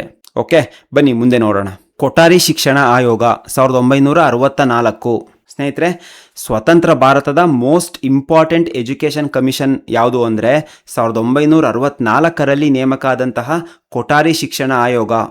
ಓಕೆ, ಈ ಆಯೋಗದ ಬಗ್ಗೆ ನೋಡ್ತಾ ಹೋಗೋಣ. ನೋಡಿ, ಭಾರತ ಸರ್ಕಾರ 1964ರ ಜುಲೈನಲ್ಲಿ ಡಾಕ್ಟರ್ DS ಕೊಠಾರಿಯವರ ಅಧ್ಯಕ್ಷತೆಯಲ್ಲಿ ಶಿಕ್ಷಣ ಆಯೋಗವನ್ನು ರಚಿಸಿತು. ಓಕೆ, ಈ ಆಯೋಗದಲ್ಲಿ ಒಟ್ಟು 16 ಸದಸ್ಯರಿದ್ದರು. ಓಕೆ, ಈ 16 ಸದಸ್ಯರಲ್ಲಿ 10 ಜನ ಭಾರತೀಯರಾಗಿದ್ದರೆ ಇನ್ನುಳಿದ 6 ಜನ ಇಂಗ್ಲೆಂಡ್, ಅಮೆರಿಕ, ರಷ್ಯಾ ದೇಶದವರಾಗಿದ್ದರು. ಅಂದರೆ ಇಂಟರ್ನ್ಯಾಷನಲ್ ಲೆವೆಲ್ ಇನ್ಪುಟ್ ಕೂಡ ಈ ಕೊಠಾರಿ ಶಿಕ್ಷಣ ಆಯೋಗಕ್ಕೆ ಇತ್ತು. ಓಕೆ, ಈ ಕೊಠಾರಿ ಶಿಕ್ಷಣ ಆಯೋಗದ ಪ್ರಮುಖ ಅಂಶಗಳು ಏನಿತ್ತು ಅಂದರೆ 14 ವರ್ಷದ ಒಳಗಿನ ಮಕ್ಕಳಿಗೆ ಉಚಿತ ಹಾಗೂ ಕಡ್ಡಾಯ ಶಿಕ್ಷಣ ನೀಡುವುದು, ಹಾಗೆ ಮಕ್ಕಳ, ಸ್ತ್ರೀಯರ ಹಾಗೂ ಅಂಗವಿಕಲರ ಶಿಕ್ಷಣಕ್ಕೆ ಆದ್ಯತೆ ಕೊಡುವುದು. ಅಂದರೆ ಎಜುಕೇಷನ್ನು ಎಲ್ರಿಗೂ ರೀಚ್ ಆಗಬೇಕು ಅಂತ ಹೇಳ್ತು. ತ್ರಿಭಾಷಾ ಸೂತ್ರವನ್ನು ಅಳವಡಿಸಿಕೊಳ್ಳುವುದು, ಅಂದರೆ 3 ಲ್ಯಾಂಗ್ವೇಜ್ ಫಾರ್ಮುಲಾ, 3 ಭಾಷೆಗಳಲ್ಲಿ ಶಿಕ್ಷಣವನ್ನು ಕಲಿಸಬೇಕು. ಒಂದು ರೀಜನಲ್ ಲ್ಯಾಂಗ್ವೇಜಲ್ಲಿ, ಇನ್ನೊಂದು ಹಿಂದಿ, ಹಾಗೆ ಇಂಗ್ಲಿಷ್. ಈ 3 ಭಾಷೆಗಳಲ್ಲಿ ಶಿಕ್ಷಣವನ್ನು ಕಲಿಬೇಕು ಅಂತ ಶಿಫಾರಸು ಮಾಡ್ತು. ಹಾಗೆ ಕೃಷಿ ಮತ್ತು ಕೈಗಾರಿಕಾ ಶಿಕ್ಷಣದ ಉನ್ನತಿಗೆ ಗಮನ ನೀಡಬೇಕು. ಶಿಕ್ಷಕರ ವೇತನ ಮತ್ತು ಸ್ಥಾನಮಾನ ಉತ್ತಮಪಡಿಸೋಕೆ ಪ್ರಯತ್ನ ಮಾಡಬೇಕು ಅನ್ನೋದನ್ನು ಈ ಕೊಠಾರಿ ಶಿಕ್ಷಣ ಆಯೋಗ ಶಿಫಾರಸು ಮಾಡ್ತು ಸ್ನೇಹಿತರೆ. ಇಷ್ಟು ಕೂಡ ಈ ಆಯೋಗದ ಪ್ರಮುಖ ಅಂಶಗಳಾಗಿದ್ವು. ನೋಡಿ, ಓವರ್ ಆಲ್ ನೋಡೋದಾದರೆ ಬ್ರಿಟಿಷರ ಕಾಲದಿಂದ ಸ್ಟಾರ್ಟ್ ಆದಂತಹ ಎಜುಕೇಷನ್ ಸಿಸ್ಟಮ್ಮು ಸ್ವತಂತ್ರ ಭಾರತದಲ್ಲಿ ಅಭಿವೃದ್ಧಿ ಹೊಂದಿ ಕೊಠಾರಿ ಆಯೋಗದ ಮೂಲಕ ಒಂದು ಪೂರ್ಣ ರೂಪವನ್ನು ಪಡ್ಕೊಳ್ತು. ಓಕೆ, ಮುಂದೆ ನೋಡೋಣ. ಇಂಗ್ಲಿಷ್ ಶಿಕ್ಷಣದ ಪ್ರಭಾವ, ಇಂಪ್ಯಾಕ್ಟ್ ಆಫ್ ಇಂಗ್ಲಿಷ್ ಎಜುಕೇಶನ್ ಅಂದರೆ ಇದರ ಪರಿಣಾಮ ಸೊಸೈಟಿ ಮೇಲೆ ಏನಾಯ್ತು ಅಂತ ಒನ್ ಬೈ ಒನ್ ನೋಡ್ತಾ ಹೋಗೋಣ. ಮೊದಲನೆಯದು, ಭಾರತೀಯರಲ್ಲಿ ಐಕ್ಯತೆ ಬಂತು. ನೋಡಿ, ಈ ಇಂಗ್ಲಿಷ್ ಒಂದು ಕಾಮನ್ ಲ್ಯಾಂಗ್ವೇಜ್ ಆಗಿ ಬೇರೆ ಬೇರೆ ಪ್ರದೇಶಗಳನ್ನು, ಬೇರೆ ಬೇರೆ ಪ್ರದೇಶಗಳ ಜನರನ್ನು ಕನೆಕ್ಟ್ ಮಾಡ್ತು. ಓಕೆ, ಎರಡನೆಯದು ವಿಜ್ಞಾನ ತಂತ್ರಜ್ಞಾನ ಅಂದರೆ ಈ ವೆಸ್ಟರ್ನ್ ಎಜುಕೇಷನ್ ಬಂದಿದ್ರಿಂದ ಸೈಂಟಿಫಿಕ್ ಆಗಿ ಥಿಂಕ್ ಮಾಡೋ ರೀತಿ ಆಯಿತು, ವಿಜ್ಞಾನ ತಂತ್ರಜ್ಞಾನ ಬೆಳವಣಿಗೆ ಆಯಿತು. ಓಕೆ, ಮೂರನೆಯದು ದೇಶೀಯ ಸಾಹಿತ್ಯದ ಬೆಳವಣಿಗೆ ಅಂದರೆ ಇಂಡಿಯನ್ ಲಿಟರೇಚರ್ ಗ್ರೋತ್ ಆಯಿತು. ಇಂಗ್ಲಿಷ್ ಭಾಷೆಯ ಇನ್ಫ್ಲೂಯೆನ್ಸ್ನಿಂದ ಲೋಕಲ್ ಲ್ಯಾಂಗ್ವೇಜಸ್ಸಲ್ಲೂ ಹೊಸ ಸಾಹಿತ್ಯ ಡೆವಲಪ್ ಆಯಿತು. ನಾಲ್ಕನೆಯದು, ಈ ಇಂಗ್ಲಿಷ್ ಶಿಕ್ಷಣದಿಂದ ಮೂಢನಂಬಿಕೆಗಳು ಕಡಿಮೆಯಾದವು, ಭಾರತೀಯರ ಲಾಜಿಕಲ್ ಥಿಂಕಿಂಗ್ ಇನ್ಕ್ರೀಸ್ ಆಯಿತು. ಓಕೆ, ಐದನೆಯದು ಆಧುನೀಕರಣ, ಮಾಡರ್ನೈಸೇಷನ್. ನೋಡಿ, ಈ ಇಂಗ್ಲಿಷ್ ಎಜುಕೇಷನ್ನಿಂದ ಸೊಸೈಟಿ, ಕಲ್ಚರ್ ಎಲ್ಲವೂ ಕೂಡ ಮಾಡ್ರನ್ ಡೈರೆಕ್ಷನ್ಗೆ ಮೂವ್ ಆಯಿತು. ಓಕೆ, ಓವರ್ ಆಲ್ ಹೇಳೋದಾದರೆ ಇಂಗ್ಲಿಷ್ ಎಜುಕೇಷನ್ನು ಭಾರತಕ್ಕೆ ಹೊಸ ದಾರಿಯನ್ನೇ ತೋರಿಸ್ತು. ಓಕೆ, ಭಾರತ ಒಂದು ಮಾಡ್ರನ್ ದೇಶ ಆಗೋಕೆ ಈ ಇಂಗ್ಲಿಷ್ ಶಿಕ್ಷಣ ತಳಪಾಯ ಆಯಿತು ಅಂತಲೇ ಹೇಳ್ಬೋದು. ಓಕೆ ಸ್ನೇಹಿತರೆ, ಇಷ್ಟು ಕೂಡ ಬ್ರಿಟಿಷರ ಶೈಕ್ಷಣಿಕ ನೀತಿ ಮತ್ತು ಇಂಗ್ಲಿಷ್ ಶಿಕ್ಷಣದ ಬೆಳವಣಿಗೆ ಬಗ್ಗೆ ಆಗಿತ್ತು. ತುಂಬ ಡೀಟೇಲ್ ಆಗಿ ಪ್ರತಿಯೊಂದು ಆಯೋಗವನ್ನು ಎಲ್ಲ ಎಕ್ಸಾಮ್ಸ್ಗೂ ಸಹಾಯ ಆಗೋ ರೀತಿ ಎಕ್ಸ್ಪ್ಲೇನ್ ಮಾಡಿದ್ದೀನಿ. ಇಲ್ಲಿವರೆಗೂ ಈ ವಿಡಿಯೋ ನೋಡಿದಂತಹ ಪ್ರತಿಯೊಬ್ಬರಿಗೂ ಧನ್ಯವಾದ ಹೇಳ್ತಾ, ನಿಮ್ಮ ಅನಿಸಿಕೆ ಅಭಿಪ್ರಾಯಗಳನ್ನು ಕಮೆಂಟ್ ಸೆಕ್ಷನಲ್ಲಿ ತಿಳಿಸಿ. ಈ ವಿಡಿಯೋನ ನಿಮ್ಮ ಫ್ರೆಂಡ್ಸ್ಗಳಿಗೂ ಶೇರ್ ಮಾಡಿ ಅಂತ ಕೇಳ್ತಾ, ಮುಂದಿನ ವಿಡಿಯೋದಲ್ಲಿ ಸಿಗೋವರೆಗೂ ಬಾಯ್, ಟೇಕ್ ಕೇರ್.